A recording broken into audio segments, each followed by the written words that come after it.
El 8 de abril de 1994, se halló un cuerpo en un pequeño invernadero detrás de una casa tranquila en Seattle. A su lado había una escopeta, una maceta chica y una nota manuscrita dirigida a alguien que nadie más conocía. El hombre era nada menos que Kurt Cobain, uno de los músicos más icónicos de su generación. Kurt Cobain no solo era el líder de Nirvana, sino también uno de los artistas más influyentes de su época.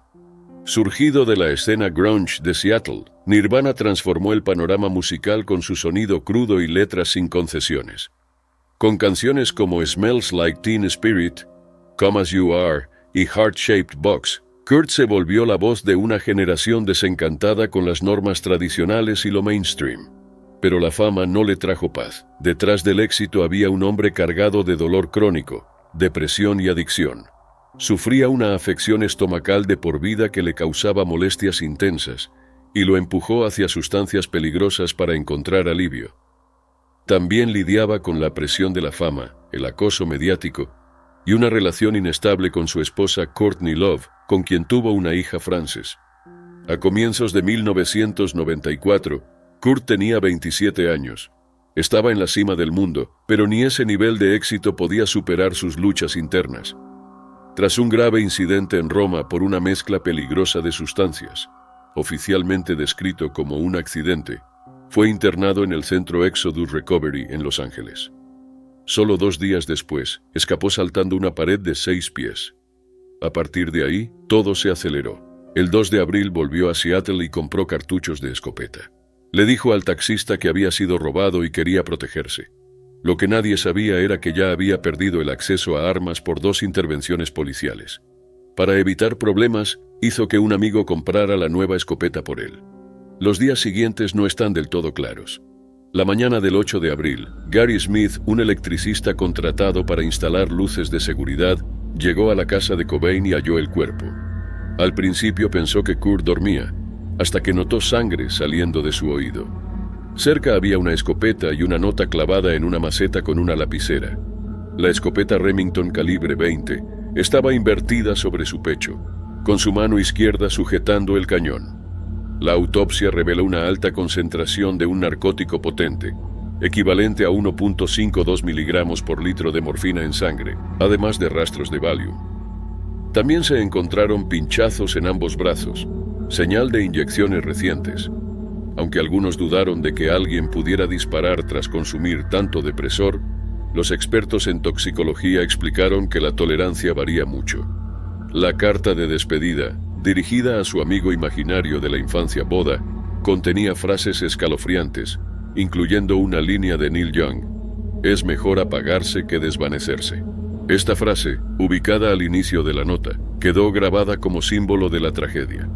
Hacia el final, había menciones a Courtney y Frances, que algunos creen que no fueron escritas por Kurt. Una hoja de práctica de escritura hallada entre las cosas de Courtney alimentó teorías de falsificación.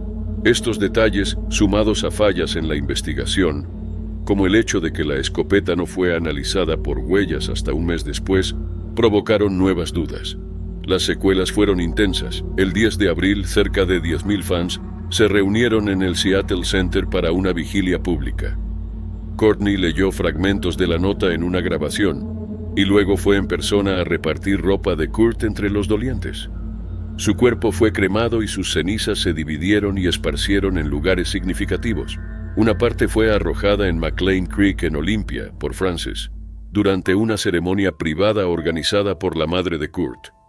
Aunque se dictaminó oficialmente que Kurt se quitó la vida, las dudas sobre su muerte nunca se disiparon del todo. En 2014, la policía reveló rollos de película sin revelar que mostraban imágenes más nítidas de la escena, lo que reavivó las teorías. Aunque las autoridades reafirmaron el suicidio como causa, aún hoy llegan pedidos semanales para reabrir el caso. Fans, investigadores e incluso periodistas siguen sin estar convencidos de la versión oficial. La vida y muerte de Kurt Cobain siguen provocando emociones intensas. Admirado por su autenticidad y talento brutal, fue símbolo de rebeldía y también una advertencia. Sus últimas palabras reflejan dolor y confusión, pero también una preocupación genuina por su familia y frustración hacia un mundo que parecía no comprenderlo. Era el 19 de febrero de 2025 en Bridgewater, Nueva Jersey. Carl Cochran, un guitarrista de 61 años conocido por trabajar con leyendas como Kiss y Joe Lynn Turner, estaba en el asiento del acompañante de un Subaru Legacy 2015. Su madre Arna Cochran, de 90 años, manejaba. Estaban en una propiedad privada cuando algo salió mal. Mientras retrocedían por el jardín delantero, el auto perdió el control y chocó contra un árbol. El impacto fue tan fuerte que Carl salió despedido del vehículo. Los rescatistas llegaron alrededor de las 7:20 de la mañana. Fue trasladado en helicóptero al Hospital Universitario Robert Wood Johnson, pero no sobrevivió. Su muerte sacudió al mundo de la música. Carl era más que un intérprete. Era maestro, productor y alguien que marcó a quienes lo conocieron. En 2014, había sufrido una ACV grave que lo dejó en coma y afectó su movilidad y habla. Pero no dejó la música, se adaptó. Siguió tocando, enseñando y produciendo desde su estudio en casa. También seguía asistiendo al Kiss Cruise, donde los fans lo describían como cálido, fuerte y lleno de vida. Pese a sus problemas de salud, Carl nunca se rindió. Su carrera en el rock despegó a inicios de los años 90, tras mudarse a Los Ángeles. Empezó a trabajar con Joe Lynn Turner, ex vocalista de Rainbow y Deep Purple. Carl se unió a su banda y coescribió varios temas solistas. En 1994, se sumó a la banda solista de Ace Frehley, el guitarrista original de Kiss. Giró con él hasta 1996, y luego coescribió Into the Void, para el álbum de reunión de Kiss en 1998, Psycho Circus. Esa canción fue clave en su carrera, y le dio reconocimiento. Siguió creciendo. Se unió a Eric Singer Project, junto al baterista de Kiss, Eric Singer, Bruce Kulick y John Corabi. Grabaron Lost and Spaced, un disco de versiones de clásicos del rock. En 2000, Carl relanzó su banda Voodooland y sacó un EP y el álbum Give Me Air en 2004. También tocaba en Hindenburg, una banda tributo a Led Zeppelin, en bares y clubes de Nueva York y Nueva Jersey. Pero todo cambió en 2014. Con solo 50 años, Carl sufrió una ACV que casi le cuesta la vida. Salió del coma con limitaciones físicas y de habla. Se dedicó a la producción y la enseñanza, compartiendo su saber con músicos jóvenes. Uno de sus alumnos, Billy Wilkins, contó el impacto que tuvo Carl en su vida. Empezó a tomar clases con él a los 11 años. Carl lo motivó, lo llevó a shows en vivo y le dio confianza. Recordó cómo incluso con una sola mano, él tocaba la guitarra de forma increíble. Tras su muerte, llegaron homenajes desde todo el mundo. Kiss publicó sobre él, elogiando su fuerza y talento. Paul Stanley compartió una foto con Carl. Bruce Kulick dijo que fue una noticia devastadora y lo describió como un gigante gentil lleno de amor y fortaleza, incluso después del ACV. Su colaborador por años, Joe Lynn Turner, compartió fotos personales y lo llamó hermano, amigo y socio. Dijo que su ausencia dejaría un vacío en su corazón. Su prometida, Yer Fasano, también escribió emotivos homenajes y lo llamó mi para siempre. La vida de Carl Cochran estuvo llena de desafíos, pero nunca dejó de hacer lo que amaba. El accidente fue repentino y desgarrador. Lo sobreviven su madre y su prometida. Las autoridades locales aún investigan el accidente. Dejó una huella profunda en la música y en quienes lo conocieron. Era el 16 de octubre de 2024 en Buenos Aires, Argentina. Liam Payne, el exintegrante de One Direction de 31 años, se alojaba en el Hotel Casa Sur Palermo. Lo que pasó en sus últimas horas se volvió una de las historias de celebridades más inquietantes de los últimos tiempos. Liam había viajado a Argentina con su amigo y representante ocasional, Rogelio Roger Nores. Iba a ser un viaje breve, sin sorpresas, pero lo que ocurrió en su habitación reveló algo más profundo. Liam atravesaba conflictos personales serios. Según documentos judiciales, Liam contactó a dos mujeres, Aldana Serrano y Lucila Goitea, mediante un sitio de servicios para adultos. Llegaron a su habitación cerca de las 11:30 de la mañana. Luego contaron que Liam consumía una sustancia cristalina y tomaba whisky. Él les pidió ayuda para conseguir más drogas, pero ambas se negaron. Los tres tuvieron intimidad, pero el ambiente cambió. El comportamiento de Liam se volvió errático. Rompió un reloj y el televisor, dejando todo desordenado. Había ropa tirada, papel aluminio quemado y un fuerte olor a alcohol. Tras unas 2 horas y media, les pidió que se fueran, pero volvieron al rato a buscar cosas que habían olvidado. Para entonces, Liam parecía tranquilo. Se disculpó y hasta se arrodilló, pidiendo perdón. Más tarde, el informe toxicológico reveló una mezcla preocupante de sustancias en su cuerpo: alcohol, antidepresivos y varias drogas sintéticas. El nivel de alcohol en sangre era altísimo, suficiente para causar confusión grave. Los testimonios ayudaron a reconstruir su último día. Michael Fleischman, turista en el mismo hotel, vio a Liam cerca de las 2 de la tarde, alterado y gritando en el lobby. Discutía con una mujer por dinero. Dijo: «Te doy $20,000 solo porque puedo». El gerente del hotel intervino y tradujo. Fleischman no supo quién era Liam hasta que vio las noticias. Ese día hubo una llamada al 911. Advertían que Liam actuaba raro y posiblemente drogado. El recepcionista Esteban Grassi dijo que Liam llamó varias veces al lobby, pidiendo alcohol y exigiendo sustancias. Ante la negativa, se volvió agresivo verbalmente. Los registros telefónicos y cámaras mostraron que Liam había estado en contacto con 2 empleados, Brian Pais y Ezequiel Pereira. La fiscalía dijo luego que le vendieron drogas 2 veces. Pais lo negó, dijo que solo las consumían juntos, pero había mensajes con pagos y planes de encuentro. En uno, Liam ofrecía $100. Confirmaron que fue al lobby a pedir efectivo, probablemente para cerrar el trato. También hallaron que Pais vivía en una zona de venta de drogas. Aunque dijo no haber ganado dinero con eso, el tribunal no le creyó. Él y Pereira fueron arrestados y podrían recibir hasta 14 años de prisión. Un psiquiatra había advertido a Nores que el estado mental de Liam empeoraba y que mezclar medicación con sustancias era muy riesgoso. Aún así, la policía dictaminó que la muerte fue un accidente. Liam probablemente no era consciente de sus actos cuando cayó del balcón del 3er piso. La autopsia reveló múltiples lesiones internas y externas. El informe del Reino Unido indicó politrauma por la caída. Varias personas fueron imputadas al inicio, entre ellas Nores Grassi y la gerente del hotel Hilda Martín, por negligencia. Pero tras meses de investigación, fueron sobreseídos. No hubo pruebas suficientes de que ayudaran a Liam a obtener sustancias o empeorar su estado. Los jueces concluyeron que aunque Nores pudo fallar como apoyo emocional, no tenía responsabilidad legal. 2 personas, Pais y Pereira, siguen detenidas esperando juicio. Un turista que vio la caída, Brett Watson, luego contó a TMZ que fue algo que jamás olvidará. Las cámaras también mostraron a 3 hombres ayudando a Liam a volver a su habitación poco antes del hecho. Uno era Grassi. La historia de Liam Payne no terminó con música y éxito. Terminó en una lucha silenciosa que pocos vieron venir y aún menos pudieron frenar. En la mañana del 19 de junio de 2016 se conoció una noticia devastadora. Un accidente fatal que involucraba al actor Anton Yelchin.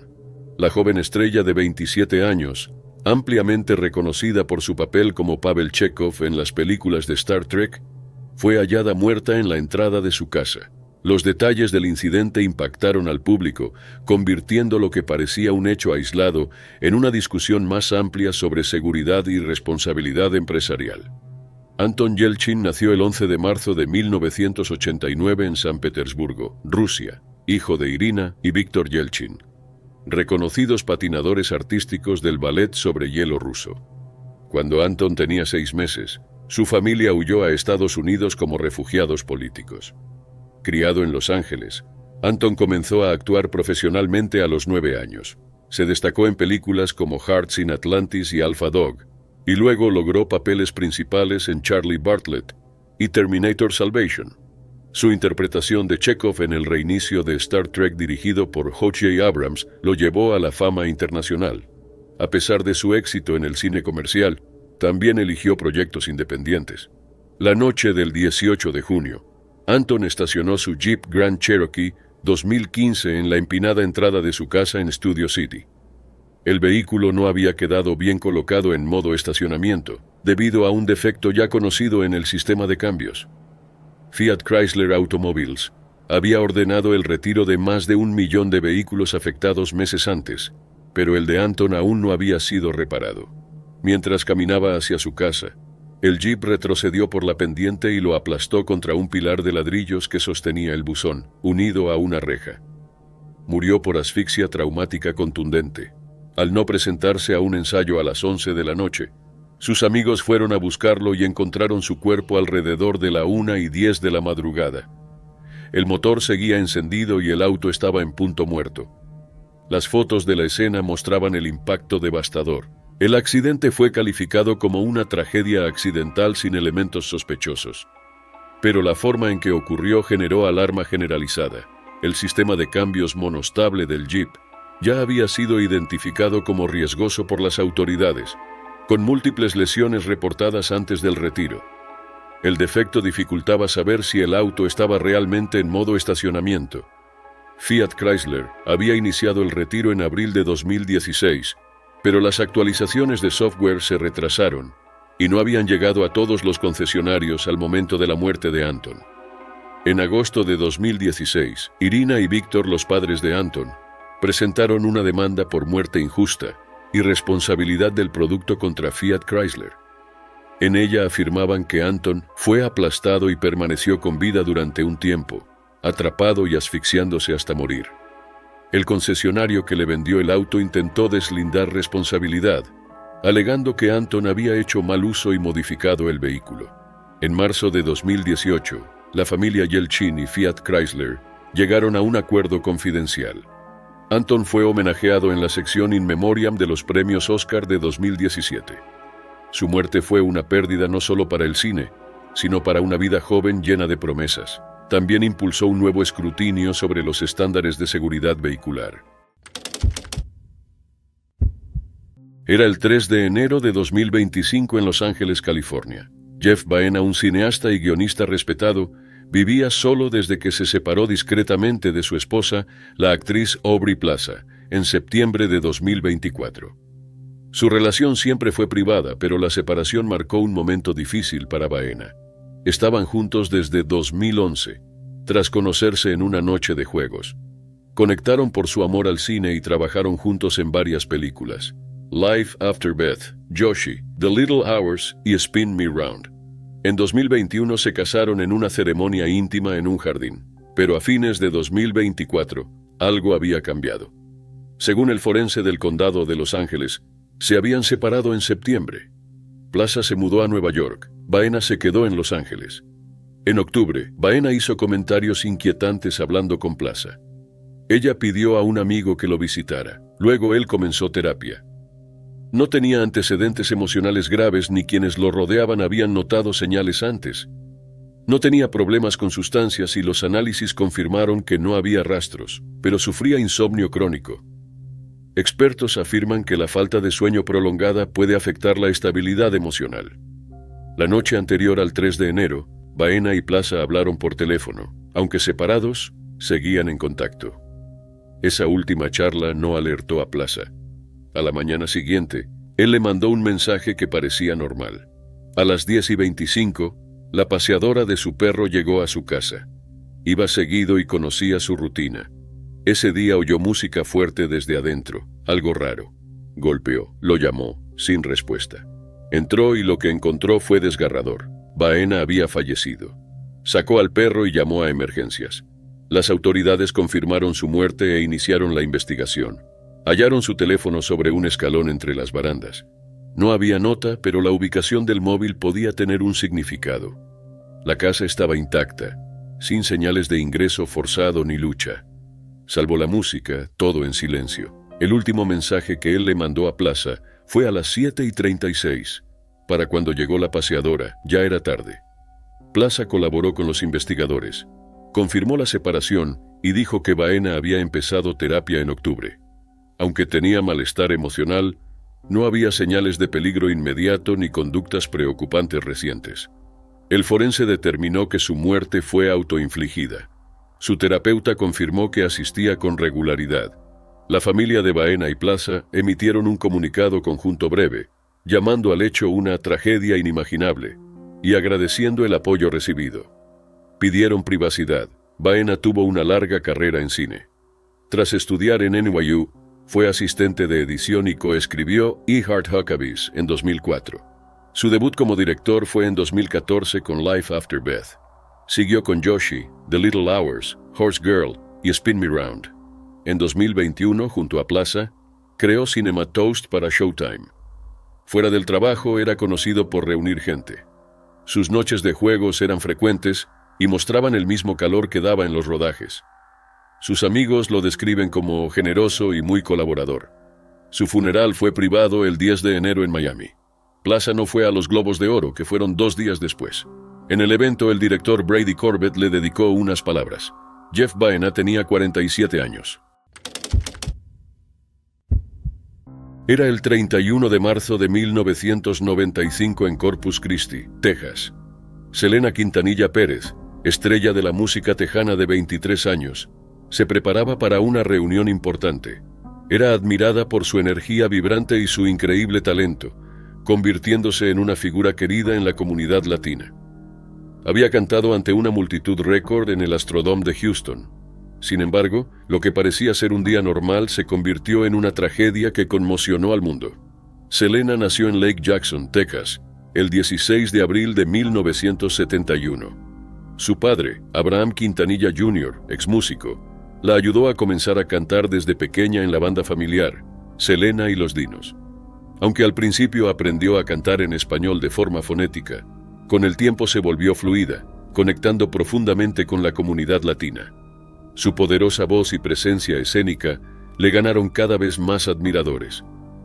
La banda familiar empezó tocando en bodas y clubes de todo Texas, con Selena como cantante principal, su hermano Abe en el bajo y su hermana Suzette en la batería. Abraham manejaba el grupo y grabaron varios discos con sellos independientes. En 1989, Selena firmó como solista con EMI Records, comenzando así su floreciente carrera individual. Entre 1989 y 1995, Selena lanzó 5 álbumes de estudio y 1 en vivo. Su disco de 1993, Live, le ganó un Grammy al mejor álbum mexicoamericano, siendo la primera artista tejana en obtenerlo. Pronto fue coronada como la reina de la música tejana, al combinar estilos tradicionales mexicanos con influencias del pop moderno. El 31 de marzo, Selena se reunió con Yolanda Saldívar, presidenta de su club de fans y gerente de sus boutiques. Aunque había sido de confianza durante años, Saldívar fue descubierta robando dinero de los negocios de Selena. A pesar de la traición, Selena accedió a verla en un motel Days Inn en Corpus Christi para recuperar documentos financieros. La tensión llenó la habitación cuando Selena la enfrentó por los registros faltantes. De repente, Saldívar sacó un arma y le disparó en el hombro. Gravemente herida, Selena corrió hacia el vestíbulo del motel dejando un rastro de sangre. Se desplomó en la recepción pidiendo ayuda. Saldívar la siguió, pero fue detenida mientras el personal llamaba a una ambulancia. Selena fue trasladada de urgencia al Hospital Memorial de Corpus Christi. Los médicos intentaron salvarla, pero el daño era demasiado grave. La bala causó una gran hemorragia interna y, a pesar de los esfuerzos, fue declarada muerta a la 1:05 de la tarde. Tenía solo 23 años. La noticia devastó a sus seguidores en todo el mundo. Más de 60,000 personas asistieron a su funeral, reflejando su enorme impacto. Su familia, especialmente su padre Abraham, trabajó para mantener vivo su recuerdo. En 1998 se inauguró el Museo Selena en Corpus Christi, con sus premios, vestuarios y objetos personales. Su esposo Chris Pérez también la homenajeó en 2012 con su libro To Selena, With Love. La vida y carrera de Selena han sido recordadas de muchas formas. En 1997, Jennifer López la interpretó en la película Selena, llevando su historia a una audiencia mayor. En 2020, Netflix lanzó Selena, la serie profundizando en su legado. Su álbum póstumo Dreaming of You encabezó la lista Billboard 200, siendo el primer disco principalmente en español en lograrlo. Temas como La Flor y Bidi Bidi Bom Bom siguen siendo clásicos muy queridos.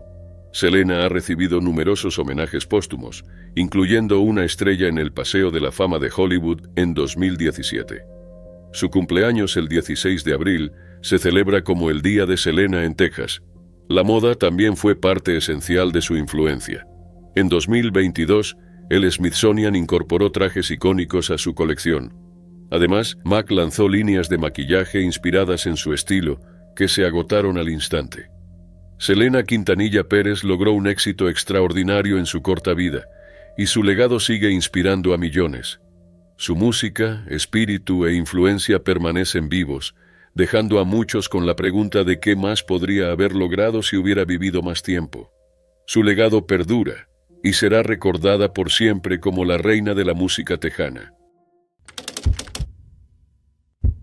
Era el 25 de diciembre de 1989 en Port Crane, Nueva York. Billy Martin, ex-manager de los Yankees, pasaba Navidad en su granja de 144 acres con su cuarta esposa, Jill. A los 61 años, Billy seguía vinculado al béisbol como asesor del dueño del equipo George Steinbrenner. Ese día lo visitó su amigo de toda la vida, William Reedy, dueño de un bar cerca del estadio de los Tigers en Detroit. Reedy conocía a Billy desde que dirigía ese equipo y nunca perdieron el contacto. Esa tarde salieron de la casa, supuestamente para hacer un mandado, pero fueron al bar Bullshed en Binghamton. Reedy fue visto con las llaves del vehículo, una camioneta Ford alquilada. Cerca de las 5:45 de la tarde, Billy y Reedy salieron del bar rumbo a la granja. Las calles estaban heladas y el camino a la casa quedaba al pie de una pendiente sin barandas. A unos 25 metros de la entrada, el vehículo patinó. Salió del camino, chocó contra una alcantarilla de cemento y rodó unos 90 metros cuesta abajo hasta estrellarse contra unas columnas de piedra. Billy, que no tenía cinturón de seguridad, fue arrojado contra el parabrisas. Sufrió fractura de cuello y otras lesiones graves. Reedy sobrevivió con la cadera rota y posiblemente costillas dañadas. Los rescatistas llegaron poco después. Llevaron a Billy al hospital Wilson Memorial, donde intentaron reanimarlo.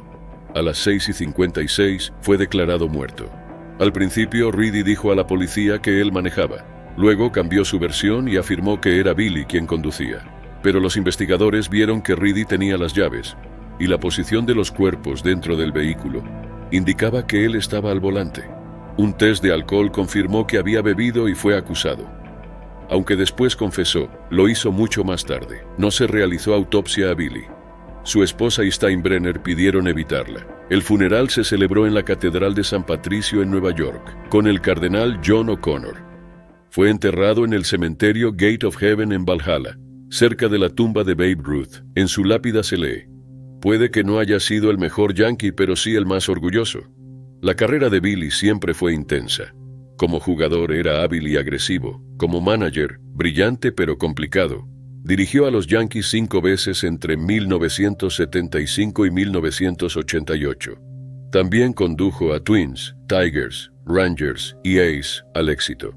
Su estilo veloz, conocido como Billy Ball, generaba emoción y tensión por igual. Pero su carácter y problemas personales lo metían en líos. Era famoso por discutir, como en la pelea casi televisada con Reggie Jackson en 1977, o el incidente físico con un lanzador en 1985. Su sucesor como manager, Lou Piniella, quedó devastado. Willie Randolph, quien lo veía como mentor, dijo que no le sorprendía cómo terminó todo, pero que igual dolía. Su hijo Billy Jr. planeaba visitarlo al día siguiente. En cambio, voló a Nueva York para el funeral. Por años, Navidad solo le recordó dolor. Eso cambió con el nacimiento de su hijo, Billy III. Aún así desearía que sus hijos hubieran conocido a su abuelo, al que llaman Uno Pa, por el número que usaba como Yankee. Reedy no volvió a beber tras esa noche. Murió en 2009 de cáncer. El choque fue un lento derrape por una colina helada, a segundos de casa. Después de décadas de caos dentro y fuera del campo, fue un camino tranquilo y unas pocas decisiones equivocadas lo que acabó con todo. La noche del 7 de septiembre de 1996, las calles de Las Vegas se sacudieron con disparos que marcaron el principio del fin para una de las figuras más icónicas de la música. Lo que ocurrió en una intersección tranquila cerca del Strip conmocionó al mundo y dejó unas últimas palabras que todavía resuenan. Tupac Shakur era más que un rapero. Fue poeta, actor y una voz revolucionaria que desafiaba las normas sociales y amplificaba los relatos de los márgenes. Con carisma, Letras crudas y comentarios sin filtros sobre raza, violencia y desigualdad, Tupac se convirtió en un símbolo cultural. Ya había lanzado varios álbumes exitosos, actuado en películas importantes e inspirado a millones, todo antes de cumplir 25 años. Pero su vida también estuvo cargada de polémicas, rivalidades y problemas legales. La noche del tiroteo, Tupac asistió a la pelea de Mike Tyson contra Bruce Seldon en el MGM Grand de Las Vegas junto a Suge Knight, director de Death Row Records. Tras la pelea ocurrió una pelea en el lobby entre Tupac, Suge y Orlando Anderson, miembro de los Southside Compton Crips. Tupac lanzó el primer golpe. El hecho quedó registrado por las cámaras del hotel, y solo unas horas después llegó la represalia. Esa misma noche Tupac y Suge salieron del Hotel Luxor con la intención de ir a un evento en el Club 662.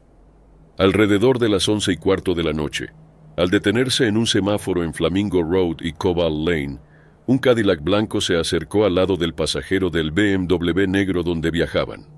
Desde el interior, un atacante disparó varias veces con una Glock calibre 40. Tupac recibió 4 disparos. 2 en el pecho, 1 en el brazo y otro en el muslo. Una bala perforó su pulmón derecho. Suge fue rozado por una bala, pero no perdió el conocimiento. Chris Carroll, un oficial de policía que estaba cerca, fue el primero en llegar. Se acercó al auto y abrió la puerta del lado del pasajero. Tupac, cubierto de sangre y con sus joyas doradas empapadas en rojo, cayó en sus brazos. Mientras Carroll lo sostenía, Suge gritaba el nombre de Tupac una y otra vez buscando una reacción. Tupac intentó hablar, perdiendo fuerza con rapidez. Carroll intentó obtener una confesión antes de su muerte, preguntándole varias veces quién lo había atacado. Tupac no respondió, pero luego, como reuniendo toda su energía restante, miró fijo a los ojos de Carroll. Su expresión cambió de golpe, dejó de resistirse y pareció en paz, casi aceptando su destino. Con gran esfuerzo abrió la boca y dijo 2 palabras finales. Según Carroll, esas palabras fueron, "que te jodan". Momentos después, Tupac empezó a ahogarse y perdió el conocimiento. Fue trasladado al Centro Médico Universitario del Sur de Nevada. Los médicos hicieron todo lo posible por estabilizarlo. Lo conectaron a un respirador, fue operado varias veces y le extirparon un pulmón. Aunque lo sedaron y le indujeron un coma, su estado seguía siendo crítico. Recuperó la conciencia una vez, cuando su novia Kidada Jones le puso la canción Vincent de Don McLean al lado de su cama. Su estado empeoró rápidamente y el 13 de septiembre Tupac murió por un paro respiratorio y cardíaco. Tenía 25 años. Su muerte dejó una marca permanente en la música, la cultura y en millones de seguidores. Las últimas palabras de Tupac no fueron un pedido de ayuda ni un clamor de justicia.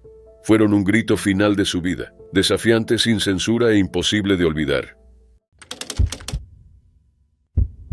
Era el 5 de junio de 2024 en la pequeña isla griega de Simi.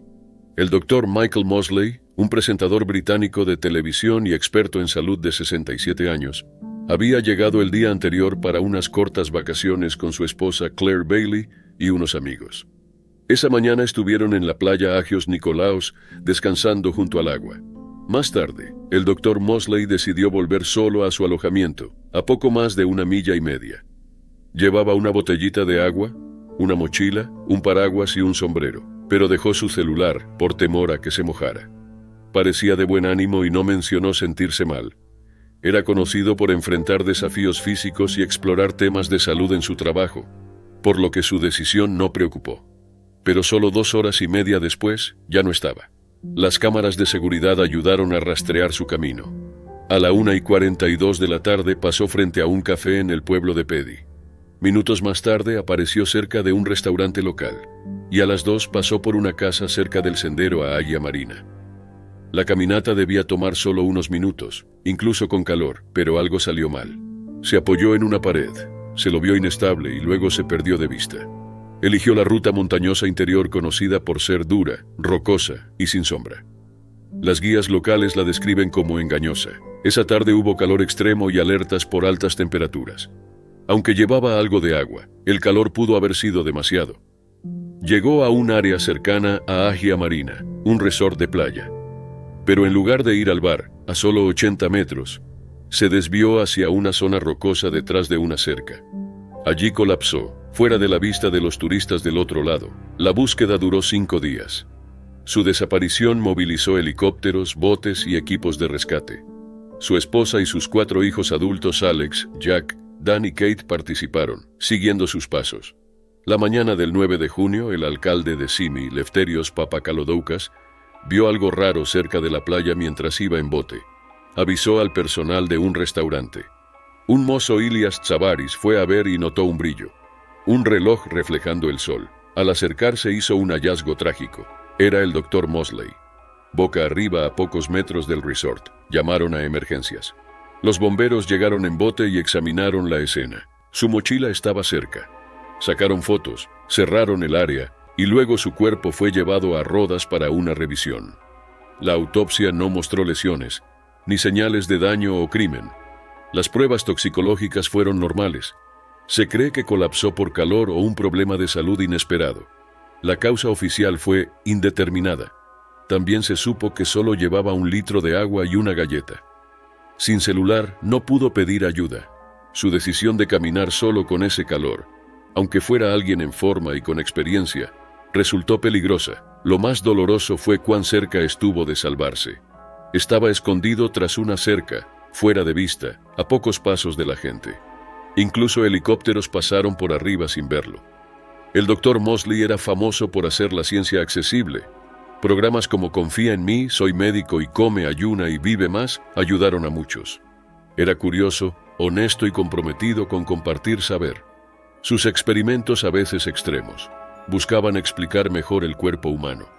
Su esposa Claire lo describió como amable, divertido y brillante. Agradeció a quienes participaron en la búsqueda, en especial a los locales que ayudaron sin saber quién era. Su agencia y colegas destacaron su impacto y carácter. Quizás nunca sepamos qué falló ese día, pero sí esto: el Dr. Michael Mosley dedicó su vida a ayudar a otros a vivir mejor. Y al final, dejó una historia que recordó lo frágil que es la vida, incluso para los más fuertes. En la mañana del 10 de agosto de 2019, Jeffrey Epstein fue hallado muerto en su celda en Manhattan. Epstein no era un preso común. Su caso involucraba delitos de alto nivel y conexiones con algunas de las personas más poderosas del mundo. Su muerte desató una tormenta de controversias, indignación pública y una avalancha de preguntas sin respuesta. ¿Se quitó la vida Jeffrey Epstein o ocurrió algo más siniestro? Jeffrey Edward Epstein nació el 20 de enero de 1953 y creció en la ciudad de Nueva York. Comenzó como profesor en la prestigiosa Dalton School, pese a no tener título universitario, y tras ser despedido, se volcó al mundo financiero. Con el tiempo se rodeó de riqueza y se integró a círculos de élite, pero no era lo que parecía. En 2005, la policía de Palm Beach abrió una investigación tras denuncias de conducta sexual inapropiada hacia una chica de 14 años. Luego, las autoridades federales identificaron al menos 36 víctimas menores de edad. En 2008, se declaró culpable de 2 cargos estatales y cumplió solo 13 meses de cárcel, gran parte en salidas laborales. Epstein fue arrestado otra vez el 6 de julio de 2019 en Nueva York, acusado a nivel federal por explotación de menores. Se declaró inocente y fue recluido en el Metropolitan Correctional Center, en el Bajo Manhattan, esperando juicio. El 23 de julio, fue hallado semi-inconsciente en su celda, con heridas en el cuello. Las autoridades determinaron que estaba en riesgo de quitarse la vida, por lo que lo trasladaron a una celda de observación. Solo 6 días después, fue devuelto a la unidad de alojamiento especial, ya sin riesgo. El 9 de agosto, su compañero de celda fue trasladado. Pese al protocolo, no fue reemplazado. Esa noche, Epstein se reunió con su equipo legal, que lo describió de buen ánimo. A las 7:49 de la tarde, fue escoltado de regreso a su celda. Más tarde se vio en cámaras que los guardias no realizaron los controles requeridos durante la noche. Ni el conteo de las 10 ni las rondas cada 30 minutos se cumplieron. Se reportó que los guardias se durmieron por 3 horas y luego falsificaron registros para encubrirlo. A las 6:30 de la mañana siguiente, los guardias hallaron a Jeffrey sin respuesta con una sábana atada al cuello desde la litera superior. Estaba en paro cardíaco y fue llevado al hospital Downtown de Nueva York, donde fue declarado muerto a las 6:39. Su cuerpo fue enviado a medicina forense poco después. El cuerpo fue retirado antes de tomar fotografías y la celda no fue tratada como escena del crimen. 2 cámaras de seguridad fallaron esa noche y otra grabó imágenes inutilizables. El forense de Nueva York dictaminó suicidio, pero el equipo legal de Epstein no estuvo de acuerdo y contrató al patólogo Michael Baden para observar la autopsia. Baden luego afirmó que las heridas eran más consistentes con estrangulamiento homicida, citando varias fracturas en el cuello y cuestionando la mecánica de un ahorcamiento desde una litera baja. En la celda se encontró una nota donde Epstein detallaba quejas sobre el trato en prisión, incluyendo maltrato verbal y haber sido encerrado desnudo en una celda de ducha. El 8 de agosto firmó un testamento que transfería sus bienes a un fideicomiso. El fiscal general William Barr calificó el caso como una tormenta perfecta de errores. Luego se iniciaron investigaciones del FBI y del Departamento de Justicia, centradas en fallas de procedimiento. Los 2 guardias fueron acusados por falsificar registros, aunque los cargos se retiraron tras la condena de Ghislaine Maxwell en 2021. Pero la mayoría de los estadounidenses dudaban de la versión oficial. Algunos creían que Epstein fue silenciado para proteger a individuos poderosos implicados en sus presuntos delitos. Las fallas de seguridad, las cámaras dañadas y sus vínculos con la élite solo alimentaron las sospechas. Los cargos contra Epstein fueron formalmente desestimados el 29 de agosto de 2019. Las investigaciones se enfocaron en sus conocidos. Ghislaine Maxwell fue arrestada en 2020 y condenada al año siguiente por tráfico de menores. Su socio francés Jean-Luc Brunel, también acusado de explotación, luego se quitó la vida en una cárcel de París. El hermano de Jeffrey, Mark, sostiene que aún hay dudas sobre quién pudo haber accedido a la celda esa noche y si las puertas estaban tan seguras como se dijo. La nube que rodea la muerte de Jeffrey Epstein no se ha disipado. A pesar de los informes oficiales, la opinión pública sigue dividida. Era el 10 de junio de 2016 en Orlando, Florida. Christina Grimmie, una cantante de 22 años que se hizo famosa en YouTube y por su paso por The Voice, acababa de terminar un show con la banda Before You Exit en The Plaza Live. Famosa por su cercanía con los fans, Christina se quedó después del concierto para firmar autógrafos y sacarse fotos. Pero la noche que debía ser alegre tomó un giro trágico. El camino de Christina hacia la fama comenzó temprano. Nacida en 1994 en Marlton, Nueva Jersey, mostró su talento musical desde la adolescencia. A los 15, creó un canal de YouTube, Zelda's Love 64, donde sus covers de canciones populares le dieron una gran base de seguidores. Sus versiones de Party in the USA de Miley Cyrus y One Time de Justin Bieber le hicieron alcanzar más de 1 millón de suscriptores en 2011. Ese mismo año, lanzó su primer EP y fue de gira con Selena Gómez. En 2014 participó en The Voice, con una poderosa interpretación de Wrecking Ball de Miley Cyrus. Aunque terminó tercera, su talento y calidez ganaron muchos fans. Para 2016, ya había lanzado otro EP y estaba de gira con Before You Exit. Pero entre el público esa noche estaba Kevin James Loibl, un hombre de 27 años obsesionado con Christina. Aunque no usaba redes sociales, pasaba horas viendo sus videos y siguiendo su actividad online. Sus compañeros lo cargaban y él respondía con enojo, diciendo que se casaría con ella. Su obsesión derivó en comportamientos poco sanos. Loibl cambió su aspecto, bajó de peso y se sometió a cirugías como LASIK para lucir mejor, creyendo que así ganaría su amor. Sus planes estaban cuidadosamente preparados. Compró 2 armas, cargadores y un cuchillo, escondiéndolos en una mochila. Logró entrar al lugar sin que revisaran bien su bolso. A las 10:24 de la noche, llegó su turno para conocerla. Christina se acercó con los brazos abiertos, y Loibl sacó un arma y le disparó 3 veces. Su hermano, Marcus Grimmie, lo tacleó para detenerlo. En medio del caos, Loibl retrocedió y se quitó la vida. Los testigos describieron la escena con horror. Un trabajador, Josh Cole, oyó los disparos y corrió al interior, encontrando a ambos sangrando. Christina fue llevada al hospital, pero murió poco después. La noticia se esparció rápidamente, conmocionando a fans y artistas. Adam Levine, su coach en The Voice, expresó su dolor y la llamó un alma hermosa con una voz increíble. Selena Gomez, muy afectada, escribió un mensaje sentido. Otros artistas, como Justin Bieber, le dedicaron presentaciones. La investigación reveló cuán profunda era la obsesión de Loibl. Un amigo, Corey Dennington, contó que ya era preocupante y hasta había reportado su miedo en el trabajo, pero nadie actuó. Loibl dejó una nota de remordimiento, aunque su motivo exacto sigue sin saberse. Algunos creen que se enfureció por la relación de Christina con su novio, pero sus razones murieron con él. La familia de Christina quedó devastada. El funeral privado fue el 16 de junio, y al día siguiente, miles asistieron a un homenaje público. Adam Levine pagó todos los gastos, algo que el padre de Christina llamó increíble. Tras la tragedia nació la Christina Grimmie Foundation, para apoyar a familias afectadas por violencia armada.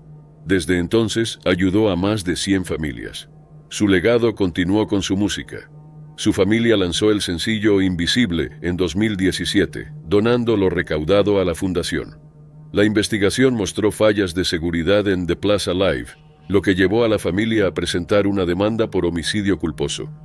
Aunque se desestimó en 2019, generó conciencia sobre la necesidad de mayor seguridad en eventos públicos. Amigos, familia y fans la recuerdan por su talento y gran corazón. A través de la fundación su memoria sigue viva, ayudando a víctimas de violencia y recordando al mundo la importancia de cuidar la seguridad.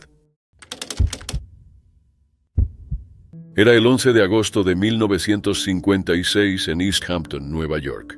Jackson Pollock, uno de los pintores estadounidenses más conocidos del siglo XX, conducía su Oldsmobile descapotable. Había estado bebiendo. En el auto con él estaban su joven pareja Ruth Kligman y su amiga Edith Metzger. Jackson perdió el control del vehículo y se estrelló, pero su historia comenzó mucho antes de ese día, y los eventos previos revelan una lucha mucho más profunda. Jackson nació el 28 de enero de 1912 en Cody, Wyoming, el menor de 5 hermanos. Su padre tenía problemas con el alcohol y a menudo actuaba violentamente. Jackson creció ansioso y emocionalmente inestable. De adolescente comenzó a beber. Se convirtió en su forma de lidiar con la ira y la tristeza. En 1930, se mudó a Nueva York para estudiar arte con Thomas Hart Benton junto a su hermano. A mediados de los años 30, su consumo de alcohol empeoró. En 1937, comenzó tratamiento psiquiátrico. Sus médicos lo alentaron a explorar sus pensamientos internos a través del arte. A fines de los años 30, Jackson se unió al Proyecto Federal de Arte bajo la Administración de Progreso de Obras. En 1943, firmó con la Galería Arte del Siglo de Peggy Guggenheim. Un año después pintó Mural, su primera obra a gran escala. Se casó con la también artista Lee Krasner en 1945. Ese mismo año se mudaron a East Hampton, donde Jackson creó algunas de sus obras más importantes. Para 1947, Jackson había desarrollado un método que lo hizo famoso, la pintura de acción. Colocaba lienzos en el suelo y vertía o lanzaba pintura sobre ellos. A menudo decía que sentía que estaba dentro de la pintura. Pinturas como Autumn Rhythm, Full Fathom 5 y Lavender Mist lo convirtieron en una figura nacional. Pero su vida personal se desmoronaba. A pesar de mantenerse sobrio de 1947 a 1951, cuando produjo muchas de sus obras más conocidas, luego volvió a beber. Sus pinturas se volvieron más oscuras. Las figuras humanas comenzaron a aparecer de nuevo. Durante este tiempo, un grupo conocido como el Instituto Sullivan comenzó a ganar atención en Nueva York. Se basaba en las teorías del psiquiatra Harry Stack Sullivan, quien creía que la conexión social era clave para la salud mental. Después de la muerte de Sullivan en 1949, Saul B. Newton asumió el liderazgo del grupo, junto con la doctora Jane Pierce. Newton no tenía licencia médica y había mentido sobre partes de su historial. Las creencias del grupo pronto se distorsionaron. El Instituto Sullivan afirmaba que las familias tradicionales eran perjudiciales. Animaban a las personas a romper lazos con sus parientes y vivir en comunidad. Las relaciones a largo plazo eran desalentadas. Los límites personales a menudo se ignoraban. El crítico de arte Clement Greenberg se involucró con el grupo e introdujo a Jackson y Lee a la doctora Pierce. Los métodos del grupo empeoraron su condición. Le dijeron que el alcohol ayudaba con la creatividad y que su relación con Lee lo retenía. En 1955, Jackson completó Sand y Search, sus últimas pinturas conocidas.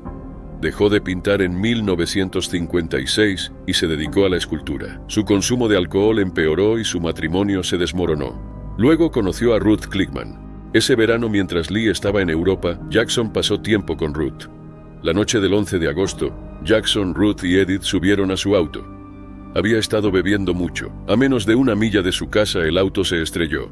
Jackson y Edith murieron. Ruth sobrevivió. Lee regresó de Europa y se hizo cargo de manejar su legado. Luego se supo más sobre el Instituto Sullivan. Después de la muerte de Newton en 1991, antiguos miembros comenzaron a hablar. En 2023, el periodista Alexander Steele publicó un libro que revela el efecto duradero del grupo en la escena artística de Nueva York, incluida su conexión con Jackson. El daño que hicieron, el fomento de comportamientos dañinos y la ruptura de su sistema de apoyo jugaron un papel en su declive. El 8 de julio de 2020, una figura muy querida del entretenimiento estadounidense desapareció durante lo que debía ser una tarde tranquila en el lago Piru, en el condado de Ventura, California. El día terminó en tragedia, provocando una ola nacional de dolor y generando preguntas urgentes sobre la seguridad en áreas recreativas públicas. Naya Rivera, nacida el 12 de enero de 1987 en Valencia, California, fue una talentosa actriz, cantante y modelo.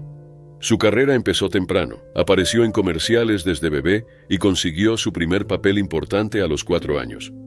Con el tiempo, construyó una carrera constante en televisión hasta alcanzar la fama como Santana López en la exitosa serie Glee. Por su trabajo fue aclamada por la crítica, ganó varios premios y fue nominada al Grammy junto al elenco. También lanzó un sencillo en 2013 y actuó en películas como At the Devil's Door y Mad Families. Fuera de cámara, defendía los derechos humanos, los inmigrantes y la justicia racial. Su autobiografía Sorry Not Sorry mostraba sin filtros su vida personal y profesional. En 2020, estaba entre temporadas de la serie Step Up. Ese miércoles, Naya y su hijo Yosei, de 4 años, fueron al lago Piru, un lugar que ella conocía bien y consideraba un refugio. Alrededor de la 1 de la tarde, alquiló un bote pontón y salieron solos. 3 horas después, como no lo había devuelto, el personal comenzó la búsqueda. Aproximadamente a las 5, encontraron el bote a la deriva en el extremo norte del lago. Josie dormía a bordo, con su chaleco salvavidas puesto. Un chaleco de adulto quedó dentro y Naya no estaba. Yosei contó luego a los investigadores que habían nadado juntos. Según él, el bote empezó a alejarse, y Naya lo ayudó a subir de nuevo. Ella no llevaba chaleco. Lo empujó hacia arriba, pero no logró subirse. Momentos después, desapareció bajo el agua. Su padre confirmó que su última palabra fue el nombre de su hijo. Josie recordó que intentó buscar una cuerda para lanzársela, pero se asustó por una araña y no pudo ayudar. Aún así, no era lo bastante larga para alcanzar a Naya. Las autoridades concluyeron que ella usó toda su energía para salvarlo. A pesar de los fuertes vientos y las condiciones peligrosas, con vegetación, escombros sumergidos y profundidades de hasta 40 pies, buzos, helicópteros, drones, perros rastreadores y sonar recorrieron el lago durante 5 días. La visibilidad era de solo centímetros. El 13 de julio, recuperaron un cuerpo que luego fue confirmado como el de Naya. Flotaba en el mismo lugar donde había sido vista por última vez. La autopsia determinó que murió ahogada por accidente, a pocos minutos de sumergirse. No había lesiones ni rastros de sustancias. La tragedia afectó a su familia, fans e industria. Sus padres, hermano, su exesposo Ryan Dorsey y la actriz Heather Morris participaron en la búsqueda. Al hallarse el cuerpo, llegaron homenajes de todo el mundo. Compañeros de elenco, músicos y figuras públicas celebraron su fuerza, talento y humanidad. Su exesposo compartió que superar su pérdida fue duro, pero criar a su hijo le dio propósito. Heather Morris la llamó la persona más fuerte que conoció. Se creó un memorial bajo el cartel del lago Piru, que cerró por semanas. Luego se prohibió nadar. En 2022, la familia de Naya llegó a un acuerdo privado tras una demanda por muerte injusta. Afirmaron que el lago no tenía advertencias básicas y que el bote no estaba bien equipado con flotadores. Dijeron que su muerte pudo haberse evitado. Naya Rivera fue sepultada en una ceremonia privada en Forest Lawn Memorial Park, en Hollywood Hills. Su muerte sigue siendo un recordatorio de lo impredecible que es la naturaleza. Era el 24 de diciembre de 2024 en Aspen, Colorado.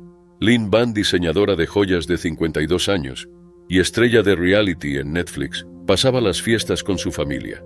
Conocida por sus joyas audaces y clientas como Rihanna y Beyoncé, Lynn también aparecía en Bling Empire, New York, un show sobre asiático-americanos ricos. Esa mañana, Lynn fue a esquiar.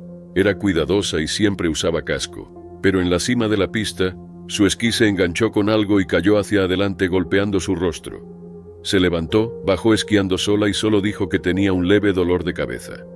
La patrulla de esquí la revisó por posible lesión cerebral, pero no detectaron urgencia. Un paramédico sugirió ir al hospital por una tomografía. Lynn aceptó y fue con su esposo Jet Kane. En el hospital, los médicos detectaron una hemorragia cerebral.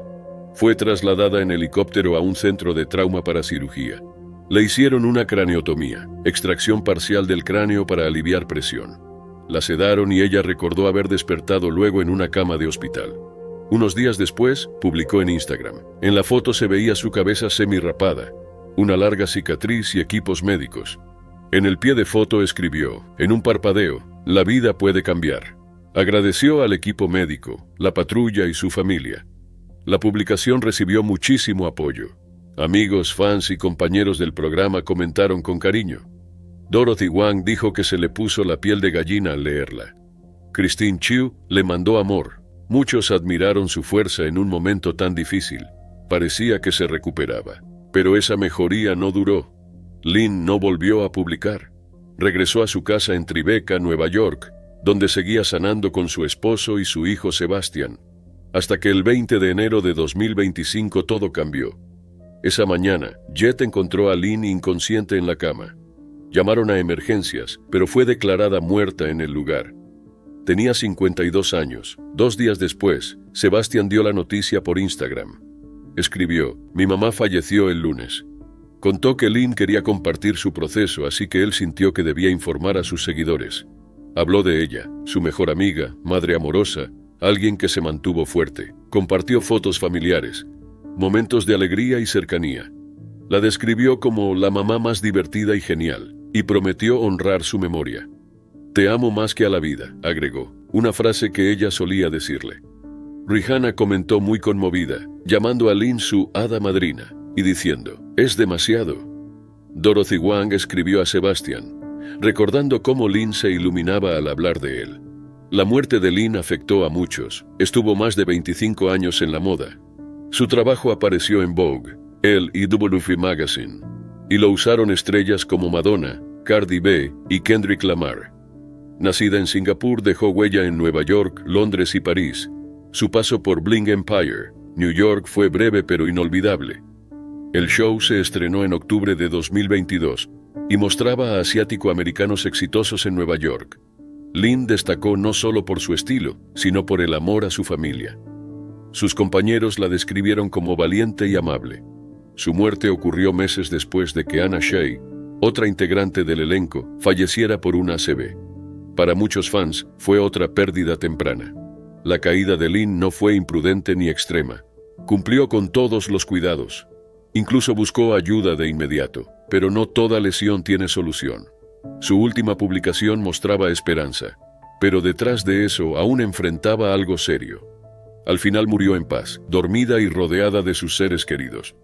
Le sobreviven su esposo, Jet Kane, y su hijo Sebastian. La vida y carrera de Amy Winehouse estuvieron marcadas por un talento extraordinario y la admiración del público, pero debajo de la superficie había una lucha personal profunda. Su historia combina un éxito notable con desafíos intensos, que culminaron en un capítulo final que sorprendió a muchos y dejó una huella en quienes siguieron su camino. Amy Jade Winehouse fue una cantante, compositora y música inglesa cuya voz capturó la esencia cruda del soul, el jazz, el rhythm and blues y el reggae. Nacida el 14 de septiembre de 1983, Amy alcanzó la fama rápidamente con su primer álbum, ampliamente elogiado por su estilo jazzero y honestidad lírica. Pero fue su segundo álbum, Back to Black, el que la consolidó como una superestrella internacional. Pero la vida de Amy estuvo marcada por luchas personales que empeoraron con la fama. Desde temprano en su carrera, Amy lidió con problemas de sustancias y salud mental. Sus batallas incluían consumo excesivo de alcohol, drogas ilícitas, depresión, autolesiones y un trastorno alimenticio. Para 2007, era hospitalizada con frecuencia por complicaciones relacionadas con sustancias peligrosas y el alcohol. Su familia y amigos presenciaban su deterioro, y sus apariciones públicas eran erráticas. A veces estaba tan intoxicada que no podía cantar, aunque a veces intentaba estar sobria. Recaía una y otra vez, atrapada en el ciclo de la adicción. En los días previos a su muerte, su estado era frágil. Su médica, Cristina Romete, la visitó en su casa en Camden. Cristina la describió como tranquila pero visiblemente culpable y algo ebria. En su charla, Amy confesó haber vuelto a beber tras un largo periodo sobria. A pesar de la gravedad de su situación y las advertencias de la médica sobre el alcohol, Amy rechazó ayuda psicológica por temor a que afectara su creatividad. Estaba tomando Librium, una medicación para aliviar los síntomas de abstinencia. Su lucha era cruda y dolorosa cuando le confesó a Cristina: "No quiero morir". Quería vivir, pero estaba atrapada por su adicción. Las últimas horas de Amy fueron tranquilas, aunque con señales sutiles de deterioro. Su guardaespaldas llegó 3 días antes de su muerte y notó que Amy bebía moderadamente, pero se veía relajada, escuchando música y viendo sus actuaciones pasadas. En la mañana del 23 de julio fue hallada en su cama inconsciente, cuando su guardaespaldas fue a revisarla. Llamaron a emergencias, pero fue declarada muerta en el lugar. El forense confirmó que su nivel de alcohol en sangre era de 416 miligramos por cada 100 mililitros, muy por encima del límite letal de 350, lo que indicó muerte por intoxicación etílica, oficialmente dictaminada como muerte por desgracia. La muerte de Amy sacudió al mundo de la música y más allá. Su partida la sumó al tristemente célebre Club de los 27, integrado por músicos icónicos fallecidos a los 27 años. La atención mediática fue masiva, con especulaciones sobre las causas, incluyendo rumores de drogas. Sin embargo, los informes toxicológicos no hallaron sustancias ilegales en su organismo, confirmando que solo el alcohol estuvo involucrado. Su familia recalcó la larga batalla que Amy enfrentó, y su hermano luego reveló que su severa bulimia también había debilitado su cuerpo, haciéndola más vulnerable. El funeral de Amy fue una ceremonia privada e íntima en el norte de Londres el 26 de julio de 2011, con asistencia de familiares y amigos cercanos. Su padre dio un emotivo discurso y los presentes cantaron So Far Away de Carole King, una de las canciones favoritas de Amy. Fue cremada y sus cenizas fueron enterradas junto a su abuela, simbolizando su vínculo eterno. El legado de Amy continúa a través de su música, que sigue siendo amada en todo el mundo. Pero más allá de premios y discos, sus últimos momentos nos recuerdan los peligros de la adicción. Sus últimas palabras a la doctora, expresando su miedo a morir, reflejan la realidad trágica que viven muchos en esa lucha: el deseo de vivir contra la fuerza devastadora de la adicción. Era el 16 de julio de 1981. Una tarde cálida en Nueva York, Harry Chapin, un cantautor de 38 años, manejaba por la Long Island Expressway. Esa noche debía dar un show gratuito en el Lakeside Theater de Eisenhower Park. Era un evento benéfico, algo que él priorizaba. De hecho, la mitad de los 220 conciertos que dio el año anterior fueron sin cobrar, apoyando causas que le importaban. Creía en ayudar, aunque perdiera dinero. Iba en un Volkswagen Rabbit azul, modelo 75. A las 12:27, otros conductores notaron que algo iba mal. Su auto iba a unos 15 kilómetros por hora en el carril izquierdo, con luces de emergencia encendidas. De pronto el auto se desvió al centro, volvió y otra vez fue al centro. Terminó justo delante de un camión con plancha que venía a velocidad normal. El camión de Rickles Home Center, Nueva Jersey, lo manejaba Robert Eggleton, de 57 años. No tuvo tiempo de frenar, chocó la parte trasera del auto de Chapin. El golpe aplastó el vehículo y saltaron chispas. El tanque estalló y el fuego se propagó. Eggleton y un testigo corrieron a ayudar. Cortaron el cinturón de Chapin y lo sacaron por la ventanilla. Ambos se quemaron. Chapin estaba inconsciente. Un helicóptero policial lo llevó al Nassau County Medical Center, donde intentaron reanimarlo durante media hora. A la 1:05 fue declarado muerto. Al principio se pensó que había tenido un problema cardíaco, pero la autopsia lo descartó. El doctor Minoru Araki dijo que murió por heridas internas severas. Una arteria se rompió en el choque, causando hemorragia interna. Su corazón estaba sano. La policía no pudo confirmar por qué el auto se comportó así. Tal vez intentaba frenar por una falla mecánica, pero no se halló causa exacta. Más tarde se supo un dato inesperado. Su licencia había sido revocada el 1 de marzo por faltas de tránsito.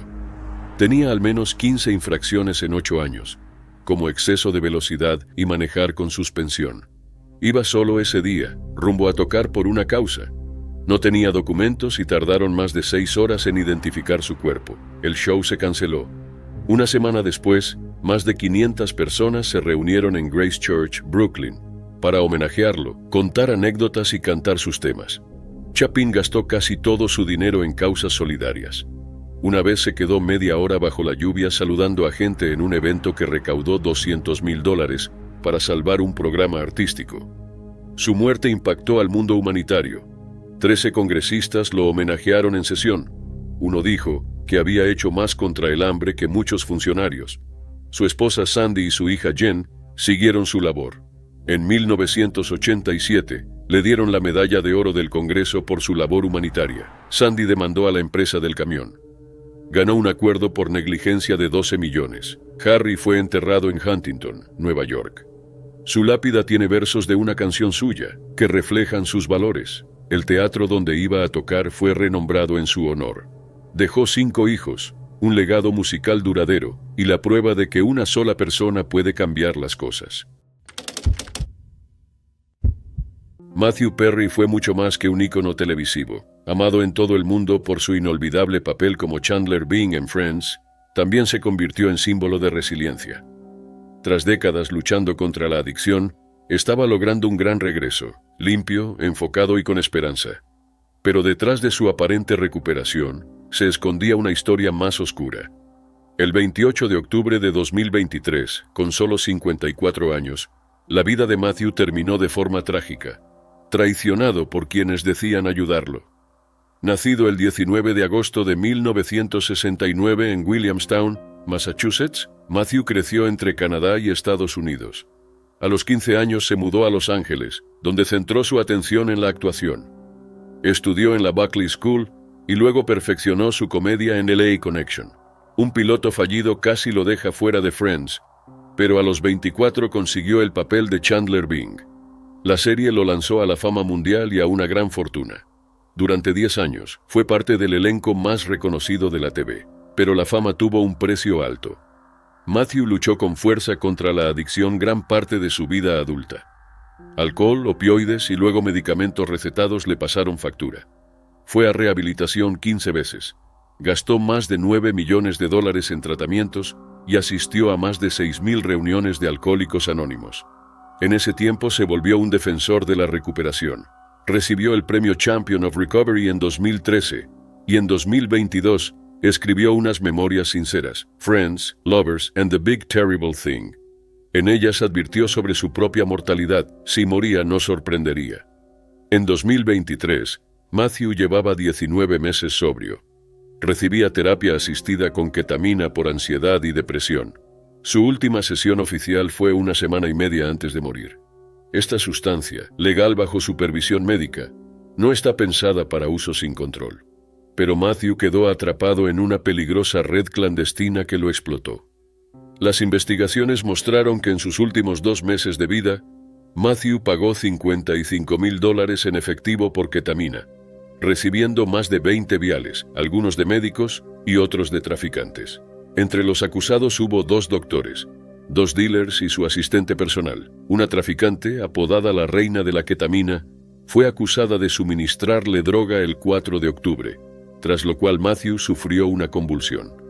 Aún así, las inyecciones siguieron. Su asistente, Kenneth Iwamasa, Fue entrenado por el doctor Salvador Plasencia para aplicar la sustancia, y luego admitió haberlo inyectado. Mensajes mostraron a Plasencia llamándolo idiota, mientras planeaba sacar provecho de su adicción. En la mañana del 28 de octubre, Matthew jugó al pickleball con amigos. Fue visto con vida por última vez a la 1:37. A las 4, Iwamasa volvió a casa y lo encontró flotando boca abajo en el jacuzzi. Lo sacó del agua y llamó al 911, pero ya era tarde. Matthew fue declarado muerto a las 4:17. La autopsia halló niveles de ketamina en sangre comparables a los de una anestesia quirúrgica. El forense concluyó que murió por efectos agudos de ketamina, con buprenorfina, cardiopatía y ahogamiento como factores contribuyentes. Aunque al principio se clasificó como accidental, la investigación posterior expuso la magnitud del abuso. El 15 de agosto de 2024, 5 personas fueron acusadas en relación con su muerte. Iwamasa y un dealer, Eric Fleming, se declararon culpables. El ex doctor Mark Chávez, quien había falsificado recetas, también aceptó declarar culpabilidad. El funeral de Matthew se realizó el 3 de noviembre de 2023 en Forest Lawn Memorial Park, en Los Ángeles. Asistieron sus compañeros de Friends, junto a familiares, mientras sonaba Don't Give Up de Peter Gabriel y Kate Bush, en honor a su lucha contra la adicción. Se creó la Matthew Perry Foundation para apoyar programas de recuperación de personas en la misma batalla. Matthew Perry luchó con fuerza por su sobriedad y usó su fama para ayudar a otros, pero incluso en recuperación, no estuvo a salvo de quienes solo vieron ganancia en su dolor. Su legado incluye no solo las risas que regaló a millones, sino también una dura advertencia sobre los peligros de la explotación en las sombras de la fama. Era el 30 de agosto de 1991 en Nashville, Tennessee. Dottie West, una reconocida cantante de música country, iba rumbo al Grand Ole Opry. Tenía 58 años y planeaba un gran regreso, tras años de éxito y problemas económicos. Ya estaba lista para el show cuando su Chrysler se detuvo en Harding Road. Con poco tiempo hizo señas a un auto. El conductor era George Thaxton, su vecino y amigo, de 81 años. Le ofreció llevarla. Ella aceptó. Se abrochó el cinturón y esperaba llegar a tiempo. Pero nunca llegó. Thaxton aceleró por la salida de Opryland en Briley Parkway, superando el límite. Iba a más de 55 en una zona de 25 millas. Perdió el control. El auto salió del camino, recorrió unos 180 pies sobre pasto, chocó una loma y voló. Cayó a unos 80 pies de punta en el costado de la rampa. Al principio, el daño no parecía grave. Dottie estaba consciente y hablaba. Pero en el centro médico de la Universidad Vanderbilt, los médicos hallaron heridas internas graves, un hígado desgarrado y un vaso roto. También temían que quedara paralizada. Pasó por una cirugía de emergencia de 90 minutos y sobrevivió, pero su estado era crítico. En los días siguientes recibió 30 unidades de sangre y más operaciones. El 4 de septiembre, mientras la preparaban para su tercera cirugía, su corazón se detuvo. No pudieron reanimarla. Dottie West murió a las 9:43 de la mañana. Tenía 58 años. Un mes antes había chocado su Camaro contra un muro y fue multada por conducción imprudente. Tampoco usó cinturón entonces. Ese accidente fue una alerta seria. Thaxton sobrevivió, fue acusado de poner vidas en riesgo, se declaró no culpable y recibió 11 meses de libertad condicional. También debía completar un programa de rehabilitación por alcohol. El funeral de Dottie fue el 7 de septiembre en Christchurch, Nashville. Muchos del mundo country fueron a despedirla. Steve Wariner cantó Amazing Grace y su gran amigo Kenny Rogers dio el discurso. Dijo que Dottie no solo cantaba canciones, cantaba emociones. Nacida Dorothy Marie Marsh en 1932, cerca de McMinnville, Tennessee, fue la mayor de 10 hermanos. Creció en la pobreza y empezó a trabajar temprano. Obtuvo una beca de música en Tennessee Tech, donde conoció a su primer esposo, Bill West, guitarrista de Steel. En los primeros años 60, se mudó a Nashville a buscar su sueño. Tras algunos fracasos, RCA Victor la firmó en 1964. Ese mismo año lanzó Here Comes My Baby, un éxito top 10 que le dio un Grammy, el primero para una mujer en el country. Su carrera creció firme. Tuvo éxitos como Would You Hold It Against Me, Paper Mansions y Rings of Gold con Don Gibson. También se hizo conocida por el jingle de Coca-Cola, Country Sunshine, que fue una de sus canciones más populares y ganó un Clio Award. A fines de los 70, sus duetos con Kenny Rogers la devolvieron a la cima con temas como Every Time Two Fools Collide y All I Ever Need Is You. En 1980 logró un número 1 como solista, A Lesson in Living. Pero el éxito trajo problemas personales. Se divorció de Bill y se casó 2 veces más, ambas con hombres menores. Su estilo de vida la alcanzó. A fines de los 80, enfrentaba deudas enormes y pidió bancarrota. El IRS subastó sus bienes y perdió su casa. Aún así planeaba su regreso, grabando un nuevo disco con amigos famosos. El auto que manejaba ese día era un regalo de Kenny Rogers, pensado para ayudarla a empezar de nuevo. Tras su muerte, muchos trabajaron para mantener viva su memoria. Gianni Seely y Steve Wariner contaron cómo Dottie influyó en sus carreras. Ron Harman era un fan devoto y lanzó una campaña para ingresarla al Country Music Hall of Fame. Dottie West cambió el camino de las mujeres en el country con su voz, su visión y su lucha por controlar su carrera. Era el 18 de julio de 1989 en West Hollywood, California. Rebecca Schaeffer, una actriz de 21 años, esperaba con entusiasmo la entrega del guión de El Padrino, parte 3. Rebecca era conocida por su papel como Patty Russell en la serie My Sister Sam. Estaba ilusionada con esta oportunidad, que podía ser un gran salto en su carrera. No sabía que su vida estaba a punto de volverse trágica. Rebecca nació en Eugene, Oregón, el 6 de noviembre de 1967. Era hija única de Dana y Benson Schaeffer. La familia era muy unida y practicaba con devoción el judaísmo. De chica, Rebecca soñaba con ser rabina, pero luego se interesó por el modelaje y la actuación. A los 14, su peluquero la recomendó a una agencia, y pronto apareció en catálogos y anuncios de tiendas. A los 16 se mudó a Nueva York para seguir su carrera, mientras estudiaba en la Professional Children's School.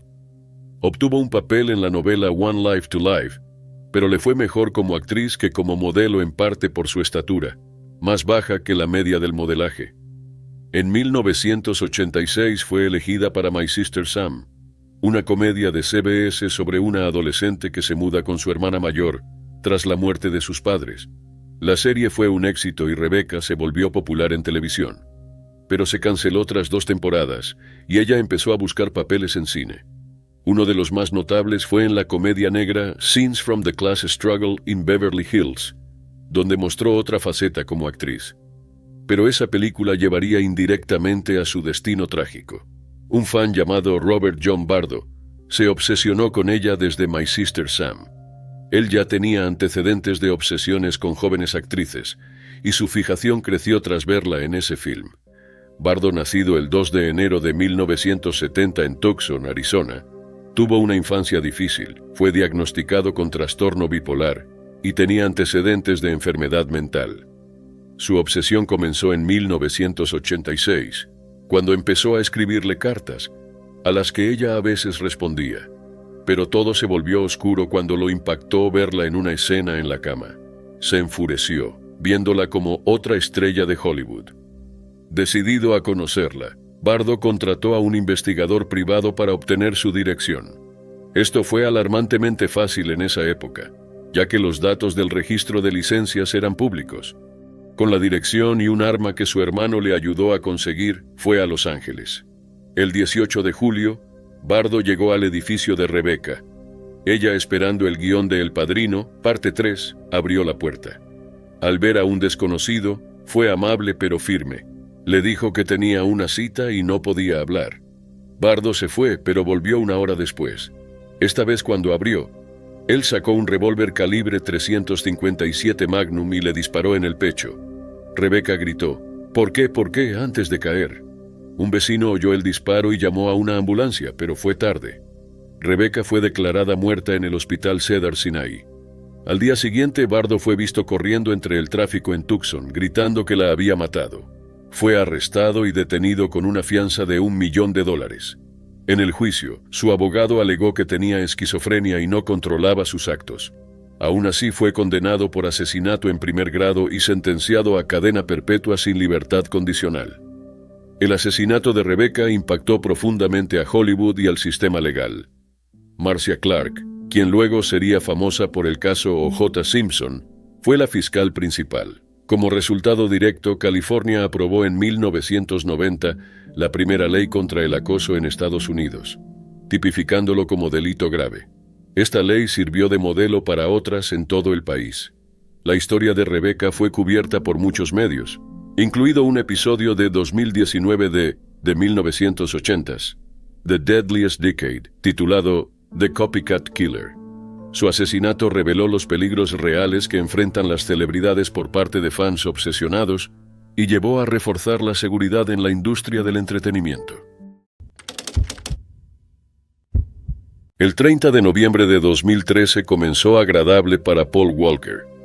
El actor de 40 años, más famoso por su papel en la querida franquicia de Rápido y Furioso, pasaba el día con su madre y su hija de 15 años, Meadow. Los tres conversaban sobre la compra de un árbol de Navidad cuando Paul recibió un mensaje, recordando de repente un evento al que debía asistir. Se fue apresurado ajeno al trágico destino que lo aguardaba, un destino que pronto conmocionaría al mundo. Nacido como Paul William Walker IV el 12 de septiembre de 1973 en Glendale, California, estaba destinado a ser una estrella desde temprana edad. Con una madre que trabajaba como modelo y un padre que fue boxeador amateur, Paul estuvo inmerso en el entretenimiento desde niño, preparando el escenario para su futuro como querido ícono de Hollywood. La carrera de Paul comenzó a los 2 años con un comercial de Pampers, y tuvo papeles menores en programas de televisión como Highway to Heaven y Charles in Charge mientras estudiaba. Su carrera despegó a finales de los 90, apareciendo en películas como Pleasantville y She's All That. Pero su actuación como Brian O'Connor, un policía encubierto en Rápido y Furioso que se estrenó en 2001, lo catapultó a la fama y estableció su lugar en Hollywood. Era conocido por su pasión por los autos y las carreras, así como por su dedicación a obras benéficas. Una combinación de estas tres pasiones llevó a su trágica muerte el 30 de noviembre de 2013. Ese día asistió a un evento benéfico organizado por su organización sin fines de lucro, Reach Out Worldwide. El evento se llevó a cabo en un taller de autos de alto rendimiento que Paul compartía con su amigo Roger Rodas, un expiloto que también gestionaba las finanzas de Walker. Tras el evento decidieron dar una vuelta en un Porsche Carrera GT de 2005, un auto deportivo de alta velocidad difícil de manejar. Eran aproximadamente las 3:30 de la tarde. Paul y Roger acababan de salir del evento. Roger estaba al volante y Paul era el pasajero. El Porsche iba a una velocidad estimada de 100 millas por hora. Fue entonces cuando Roger perdió el control del auto. El Porsche golpeó un bordillo, un árbol y un poste de luz antes de chocar contra otro árbol. Luego estalló en llamas. Los asistentes a la caridad, empleados y amigos, corrieron pero se encontraron con una vista devastadora. El auto estaba envuelto en llamas y sus intentos de rescatar a Paul y Roger resultaron infructuosos. El hijo pequeño de Roger también presenció el catastrófico accidente. Ambos hombres fueron declarados muertos en la escena. Paul Walker murió a causa de una combinación de lesiones traumáticas severas y quemaduras. El departamento del sheriff del condado de Los Ángeles determinó que la velocidad del auto y la antigüedad de los neumáticos fueron los principales factores del accidente.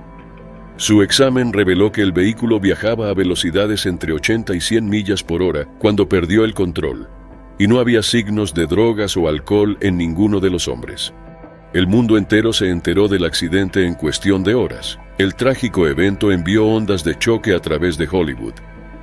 Fans y colegas lamentaron la pérdida de Paul Walker, quien era muy querido y admirado.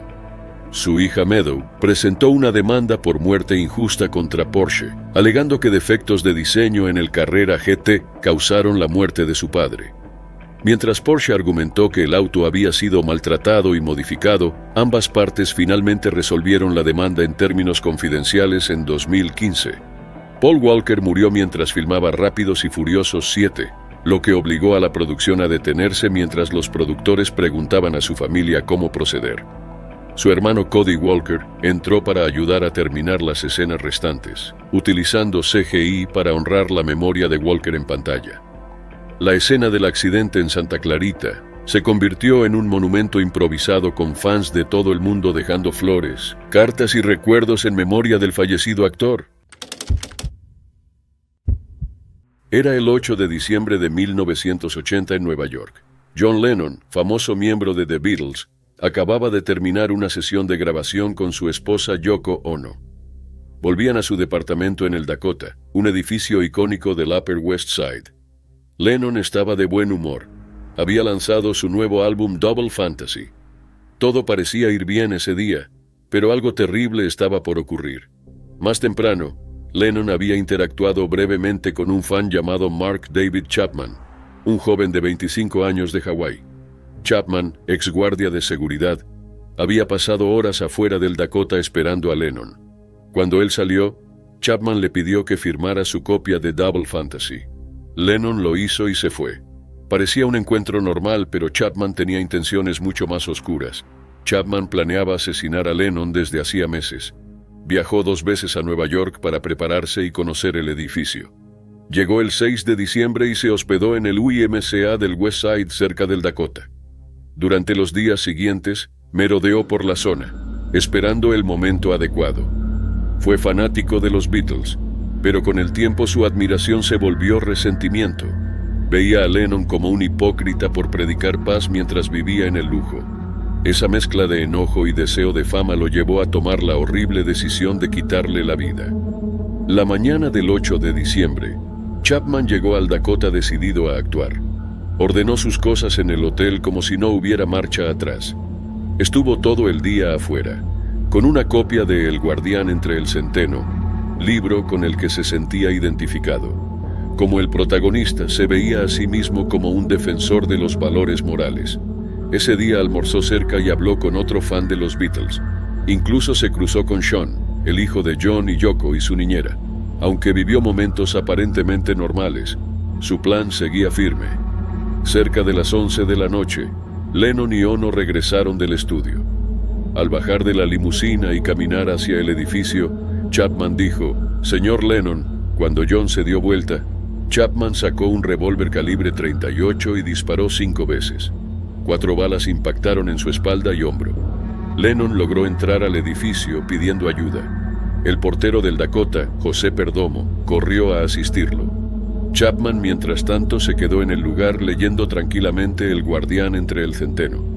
Cuando Perdomo le preguntó si sabía lo que había hecho, Chapman respondió, «Acabo de dispararle a John Lennon». Lennon fue llevado rápidamente al Hospital Roosevelt, pero los daños eran graves.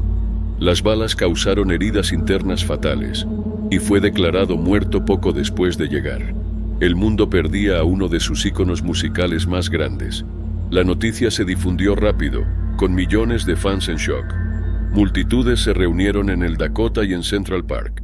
Cantaron sus canciones y encendieron velas en su memoria. Su muerte dejó una profunda herida en la música y en su familia. Yoko, Julian y Sean. Chapman fue arrestado sin resistencia. Confesó que mató a Lennon para hacerse famoso. Con los años expresó remordimiento, pero sigue preso. Le negaron la libertad condicional varias veces por el impacto duradero de su crimen. John Lennon tenía solo 40 años.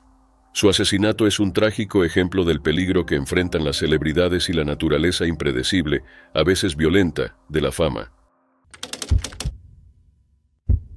En marzo de 1995, Selena Quintanilla Pérez estaba al borde del estrellato. Con solo 23 años, ascendía con rapidez hacia un éxito que pocos artistas logran en vida. Ya era adorada por la comunidad latina y comenzaba a expandir su carrera más allá del público hispano. Sin embargo, detrás del brillo de su carrera se gestaba un conflicto complejo y perturbador, uno que terminaría con unas últimas palabras desgarradoras que el mundo jamás olvidaría.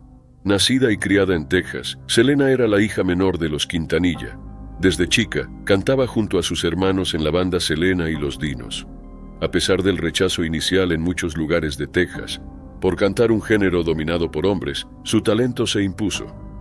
Tras ganar el Tejano Music Award como vocalista femenina del año en 1987, título que mantuvo durante 9 años seguidos, su fama creció sin freno. Lanzó varios discos exitosos que la consolidaron en la historia de la música latina. En 1994, se convirtió en la primera artista tejana en ganar un Grammy. Recién comenzaba a grabar su primer álbum en inglés, buscando conquistar nuevos mercados. Selena, ahora llamada la reina de la música tejana, estaba a punto de lograr fama internacional, pero su prometedora carrera y su vida fueron amenazadas por alguien a quien Selena consideraba amiga y persona de confianza.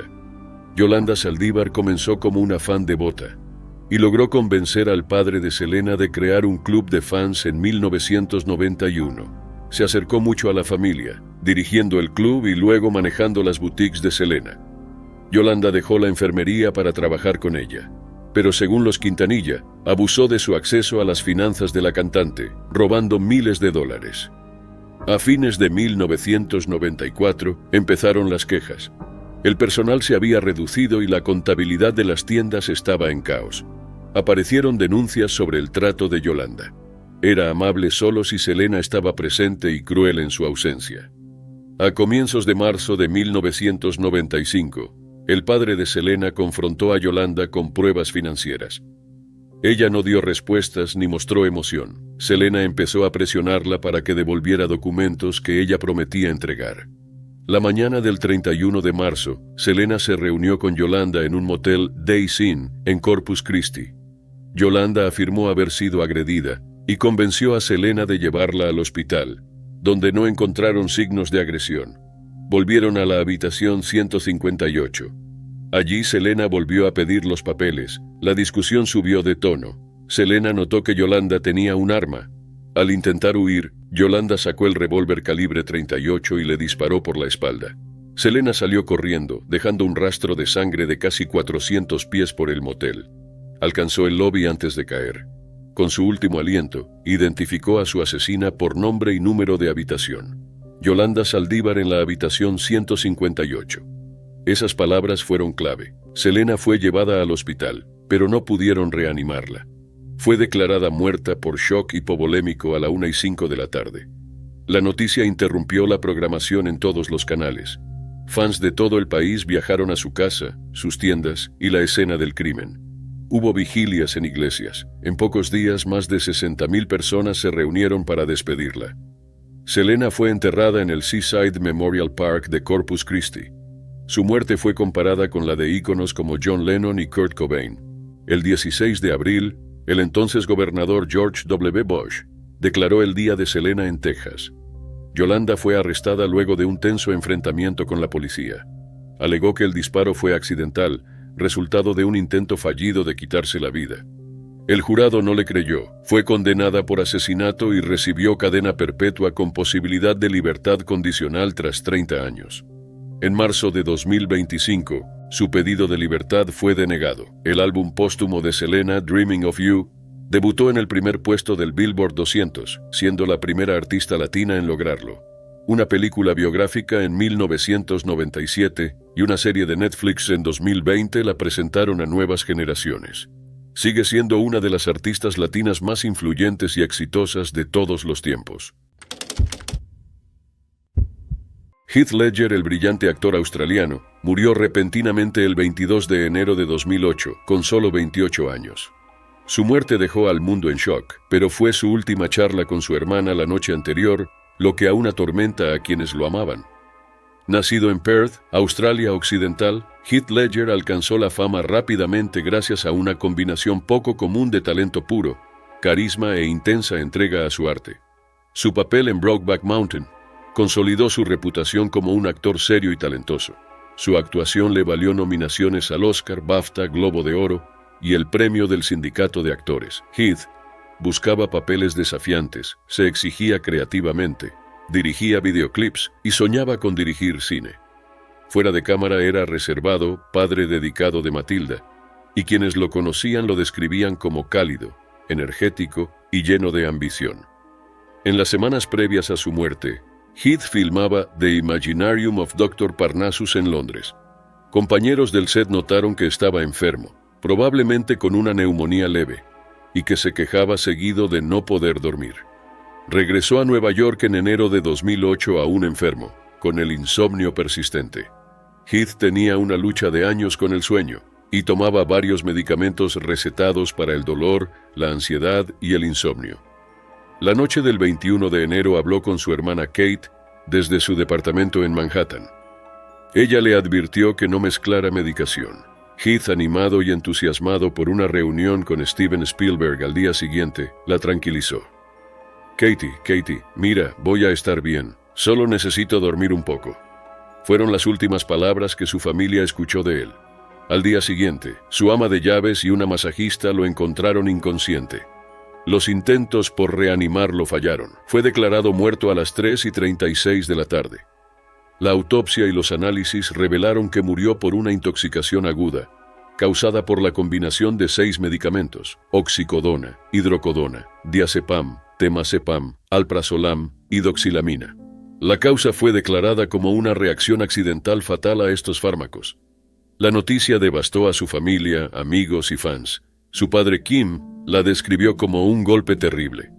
Kate contó que Heath estaba de buen humor y lleno de planes, que se sentía muy feliz y tenía grandes proyectos para su futuro. El duelo público fue inmediato. Multitudes se acercaron a su edificio en Soho, dejando flores y mensajes. Se realizaron homenajes tanto en Nueva York como en su ciudad natal, Perth. Su actuación en The Dark Knight cautivó al mundo. Ganó el Oscar a Mejor Actor de Reparto, entre otros premios, asegurando su legado como uno de los actores más talentosos de su generación. Pero para su familia, lo que permanece es el recuerdo de sus últimas palabras amorosas, el eco de un hijo y hermano que se fue demasiado pronto. Era el 30 de septiembre de 1955, y el actor James Dean conducía su amado Porsche 550 Spyder hacia Salinas, California, donde participaría en una carrera de autos. Con 24 años, la estrella de James estaba en ascenso. Era joven, talentoso y hermoso, con un aura de misterio y rebeldía que encantaba al público. Pero James Dean también amaba las carreras, una pasión recién descubierta que pronto se cruzaría trágicamente con su vida y carrera. Nacido en Marion, Indiana, James Byron Dean creció con un espíritu inquieto y una determinación de dejar su huella en el mundo. Estudió drama en UCLA y pronto se destacó como un talento notable. Los cineastas se sintieron atraídos por su talento, lo que resultó en su papel en Al este del Edén de Elia Kazan. Era uno de los actores más prometedores de su generación y probablemente se habría convertido en uno de los mejores del mundo, de no haber sido por su pasión por la velocidad y el peligro. A finales de septiembre de 1955, James Dean acababa de terminar el rodaje de una película llamada Gigante, y estaba ansioso por volver al automovilismo. Supuestamente soñaba con competir en las 500 millas de Indianápolis en el futuro. Su reciente éxito financiero con Al este del Edén le permitió invertir en su pasión al comprar una motocicleta Triumph Tiger y un Porsche 356 Speedster. Más tarde, James cambió el Porsche 356 por un auto más rápido y mejor, un Porsche 550 Spyder descapotable al que llamó Pequeño Bastardo, un nombre que quedaría en la historia.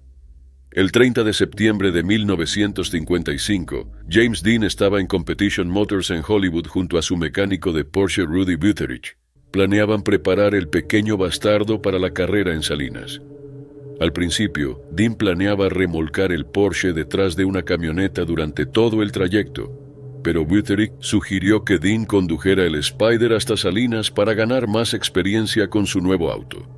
Tras dar su visto bueno, Buterich, el conductor de acrobacias de Warner Bros., Bill Hickman y el fotógrafo Stanford H. Roth dejaron Hollywood y se dirigieron hacia el norte por la Ruta 99 de Estados Unidos, deteniéndose para cargar gasolina. Alrededor de las 3:30 de la tarde, Dean fue detenido por la Patrulla de Carreteras de California, al sur de Bakersfield, donde fue multado por conducir a 65 millas por hora en una zona de 55. El grupo siguió hacia el oeste por la SR 166, SR 33, en dirección a Blackwell's Corner, por una ruta conocida entre los conductores de autos deportivos. Una vez allí, se encontraron con otros conductores y salieron de Blackwell's Corner a las 5:15 de la tarde, dirigiéndose hacia el oeste por la ruta 466 hacia Salinas.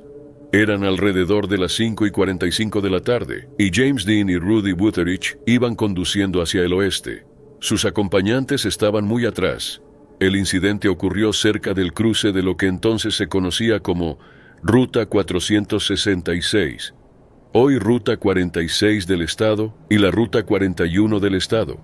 Mientras James Dean conducía hacia el oeste, y un Ford Tudor de 1950 conducido por un joven de 23 años llamado Donald Turnipseed iba hacia el este.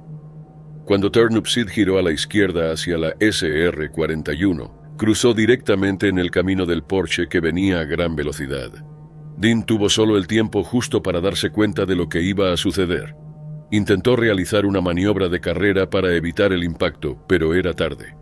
Los dos autos chocaron casi de frente. El pequeño bastardo voló por los aires antes de aterrizar en un barranco al lado del camino. Cuando llegaron las autoridades, sacaron a James Dean de los restos del coche. Estaba inconsciente y herido. Su pie izquierdo estaba aplastado entre los pedales de embrague y freno. Tenía el cuello roto, las piernas destrozadas y múltiples fracturas y laceraciones. Wuterich había sido expulsado del auto, pero seguía consciente con la mandíbula y la cadera fracturadas, además de otras heridas. Donald Turnipseed sufrió solo heridas menores. James Dean fue trasladado al Hospital Memorial de Guerra de Paso Robles, donde a las 6:20 de la tarde del 30 de septiembre de 1955 fue declarado muerto. Una investigación realizada el 11 de octubre de 1955 concluyó que la muerte de Dean fue accidental, y Turnipseed no fue considerado culpable de ninguna irregularidad. Pero el accidente perseguiría a Turnipseed por el resto de su vida, y rara vez habló sobre ello. La noticia de la muerte de James Dean conmocionó al mundo y a Hollywood. Su película más famosa, Rebelde sin causa, se estrenó casi un mes después de que Dean muriera en un accidente de auto. El film inmortalizó al actor y ayudó a pintar la imagen de un héroe trágico que se fue pronto. Fue el 30 de octubre del año 2000 en Encino, California. Steve Allen, el presentador original de The Tonight Show, se dirigía a visitar a su hijo menor. A sus 78 años, Steve seguía activo. Acababa de actuar en un evento con entradas agotadas en Victor Valley College. Promocionaba su libro número 53, Steve Allen's Private Joke File, y trabajaba en otro titulado Bulgarians at the Gate, que criticaba la creciente falta de decencia en los medios. A pesar de su historial de problemas de salud, incluyendo cáncer y enfermedades cardíacas, Steve se mantenía ocupado. Esa tarde, mientras conducía por un tranquilo vecindario en el Valle de San Fernando, cerca de la casa de su hijo Bill, un vehículo utilitario deportivo salió lentamente de una entrada y golpeó el costado del Lexus de Steve. Ambos conductores parecían estar bien, intercambiaron información y siguieron su camino. Steve no parecía alterado y ni siquiera mencionó el incidente a su hijo al llegar. Durante la cena, le dijo a su familia que se sentía un poco cansado y luego fue a recostarse. Alrededor de las 7:45 de la tarde, Steve se volvió inconsciente.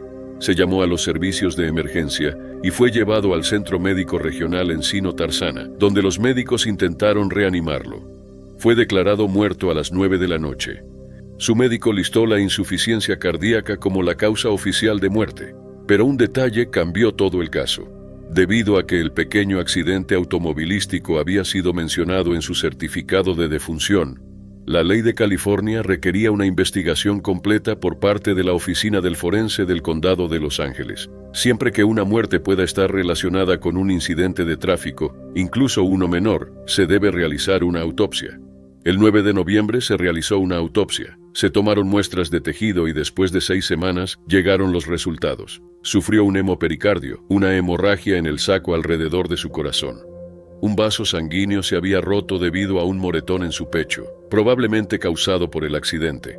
Su cuerpo, ya debilitado por la enfermedad cardíaca, no pudo recuperarse. La causa de muerte se cambió a accidental.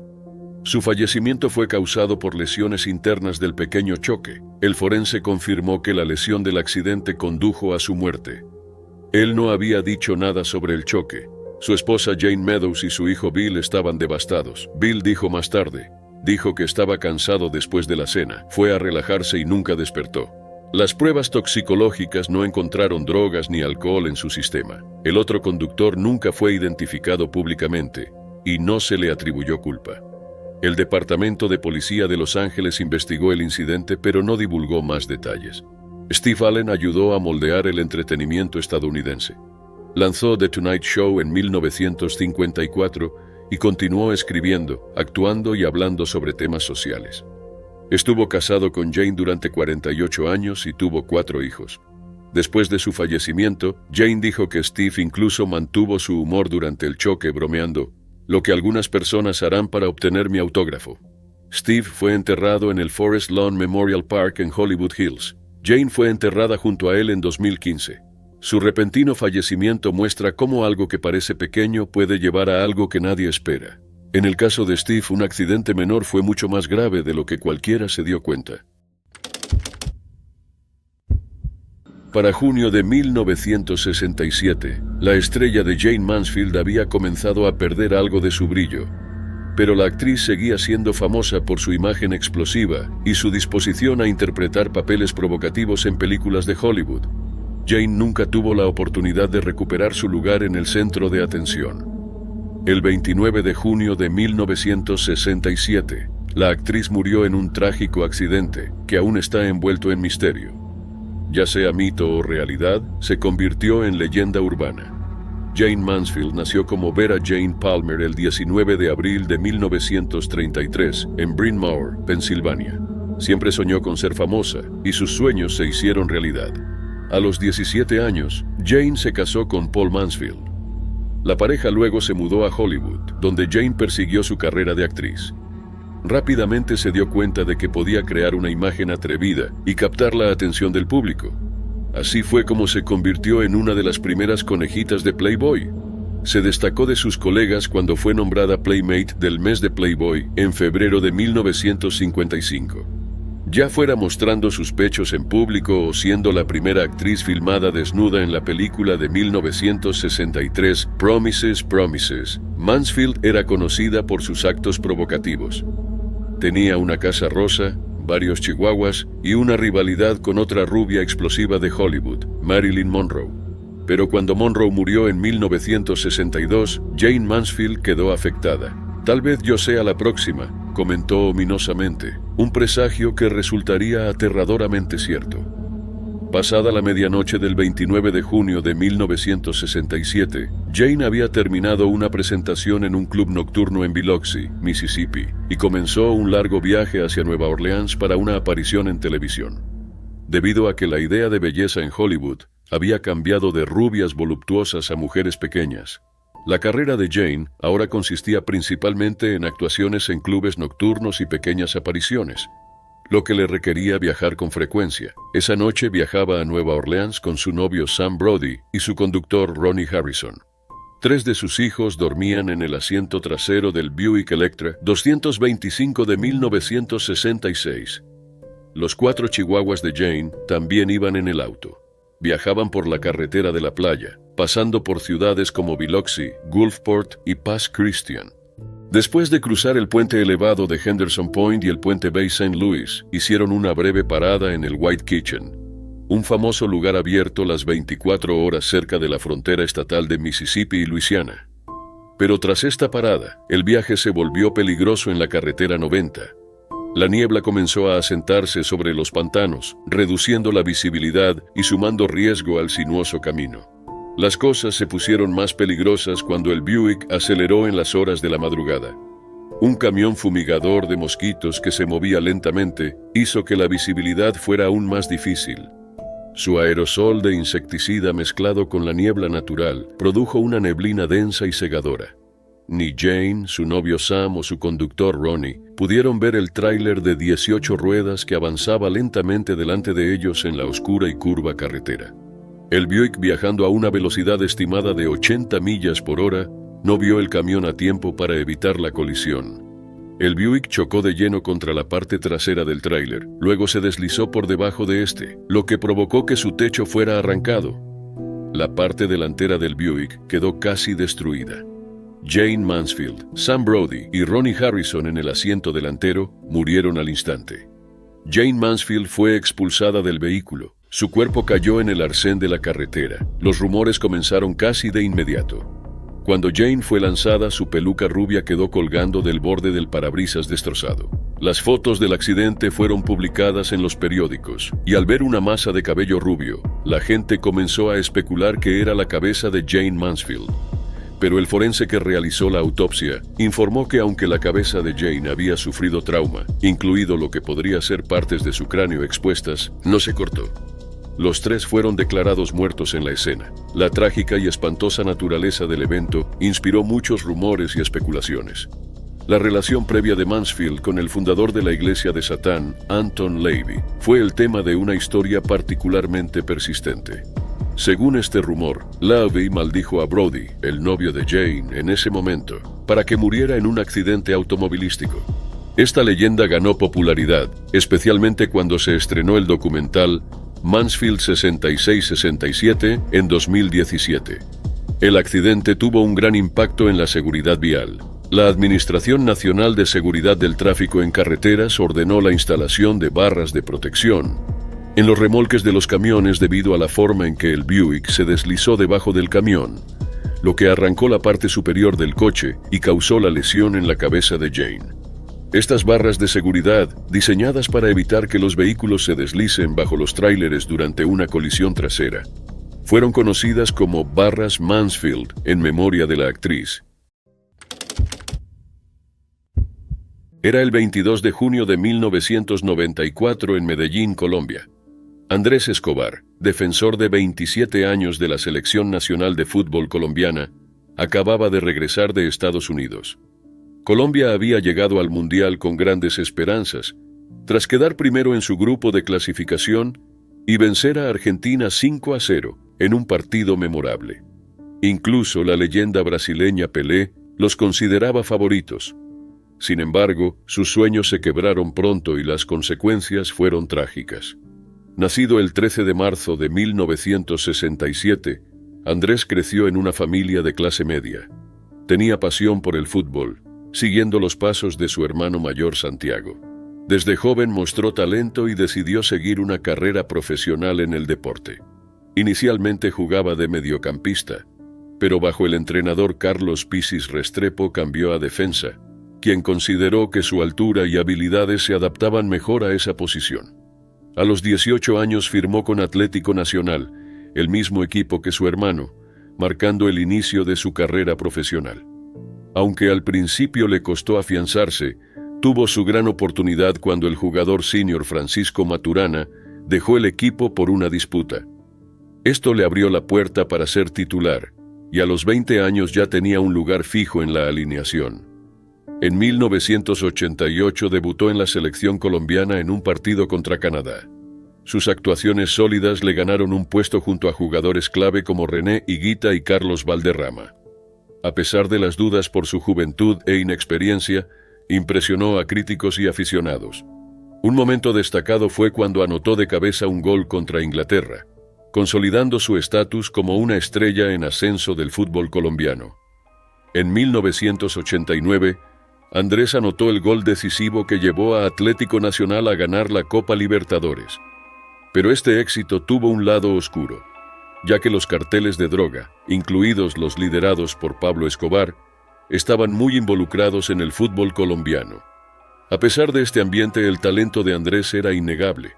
Después de jugar brevemente en un club suizo, Andrés regresó a Colombia y ganó más títulos, incluyendo la Liga Nacional en 1991. Una lesión en la rodilla lo dejó fuera de la Copa América de 1993 y de las eliminatorias del Mundial, pero se recuperó a tiempo para el Mundial de 1994, llevando las esperanzas del país sobre sus hombros. La campaña mundialista de Colombia empezó mal, con una derrota 3-1 ante Rumania. En el segundo partido contra Estados Unidos, ocurrió la tragedia. En un momento crucial, Andrés anotó un gol en contra accidentalmente intentando bloquear un centro. Este error y otro gol estadounidense llevaron a la eliminación de Colombia, pese a la posterior victoria contra Suiza. Tras la derrota, Andrés dijo a los periodistas: La vida no termina aquí, mostrando determinación para enfrentar las consecuencias. El 2 de julio de 1994, días después de volver a Medellín, Andrés fue a una discoteca con amigos. Allí se encontró con David y Santiago Gallón, dos narcotraficantes locales. A medida que avanzaba la noche, comenzaron a burlarse de él por el autogol. Andrés intentó alejarse, pero lo siguieron hasta el estacionamiento. Al explicar que fue solo un error, la discusión escaló y uno de ellos sacó un arma, disparándole 6 veces.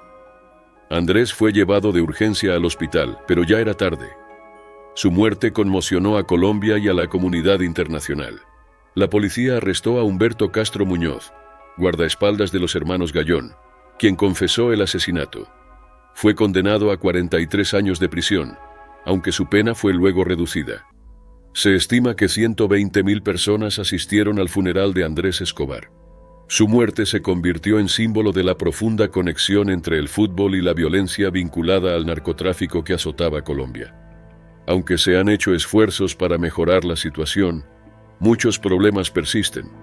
Años después del fallecimiento de Andrés, la comunidad futbolística colombiana siguió sintiendo el peso de esta tragedia. En 2018, luego de que al mediocampista Carlos Sánchez le mostraran tarjeta roja en un partido mundialista, recibió amenazas de muerte. Santiago, hermano de Andrés, habló públicamente recordando que los problemas que afectan al fútbol y a la sociedad colombiana aún no terminan. El 8 de diciembre de 2019 ocurrió una tragedia en el aeropuerto Midway de Chicago. Jarad Higgins, conocido mundialmente como Juice WRLD, acababa de aterrizar en un jet privado desde Los Ángeles, cuando una escena caótica y perturbadora terminó con su vida. Con solo 21 años, su muerte repentina conmocionó a sus fans, devastó a sus seres queridos y generó preguntas sobre las drogas, la presión de la fama y señales ignoradas. Nacido el 2 de diciembre de 1998 en Chicago, Jarad Anthony Higgins ascendió rápidamente en la música. Empezó a lanzar temas en la secundaria bajo el nombre Juice the Kid, antes de adoptar el seudónimo Juice WRLD, inspirado en el thriller Juice de 1992. Su talento como rapero, cantante y compositor lo posicionó como figura clave del emo rap y el movimiento de SoundCloud. En 2018, su sencillo Lucid Dreams llegó al puesto número 2 del Billboard Hot 100, llevándolo al estrellato. Ese éxito trajo contratos discográficos, millones de reproducciones y colaboraciones con artistas como Marshmello, pero detrás de la fama, Jarad sufría. Empezó a consumir Xanax y Percocet en la adolescencia y tenía una dependencia conocida a los opioides que persistía pese a momentos de conciencia. Sus letras reflejaban esta oscuridad, como en su tema Legends, donde cantaba: "No vamos a llegar a los 21". Aquella mañana de diciembre, Jarad regresaba a casa para celebrar su cumpleaños número 21 con amigos. Su jet Gulfstream, que antes había volado desde Fort Pierce, Florida, hasta Van Nuys, California, iba rumbo al aeropuerto Midway. Pero mientras aún estaban en el aire, agentes federales alertaron a la policía local de que el avión podría llevar drogas y armas. El piloto también había reportado sospechas. Cuando aterrizaron, alrededor de la 1:30, agentes del FBI y del Departamento de Policía de Chicago ya estaban en el hangar de Atlantic Aviation, listos para interceptar al grupo. Mientras registraban el equipaje, una unidad K-9 marcó bolsas con sustancias ilegales. Hallaron gran cantidad de drogas selladas al vacío, frascos con medicación recetada y varias armas cargadas. 2 guardaespaldas de Jarad admitieron luego tener esas armas.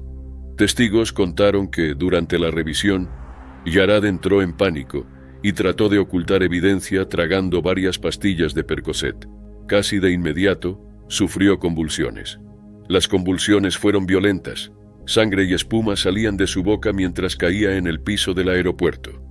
Su novia Ali Lotti y unas 10 a 12 personas de su entorno presenciaron la escena sin poder ayudar. En el lugar le administraron 2 dosis de naloxona, un fármaco usado para revertir sobredosis de opioides. Jarad recobró la conciencia por un momento, pero seguía incoherente y sangrando. Fue trasladado al Advocate Christ Medical Center en Oak Lawn, donde fue declarado muerto poco después. El forense no reveló de inmediato la causa de muerte, pero el 22 de enero de 2020 se confirmó. Yarad murió por niveles tóxicos de oxicodona y codeína. Su muerte se consideró accidental, pero las circunstancias mostraban luchas más profundas. Su funeral se realizó 5 días después en la iglesia Holy Temple Cathedral Church of God in Christ en Harvey, Illinois. Tras su muerte, el público reaccionó con dolor, confusión y reflexión. Los fans volvieron a sus letras, conectando su música con su destino. El álbum póstumo Legends Never Die, lanzado en 2020, rompió récords y consolidó su legado. Luego llegaron 2 discos más, un documental y un homenaje virtual dentro del videojuego Fortnite.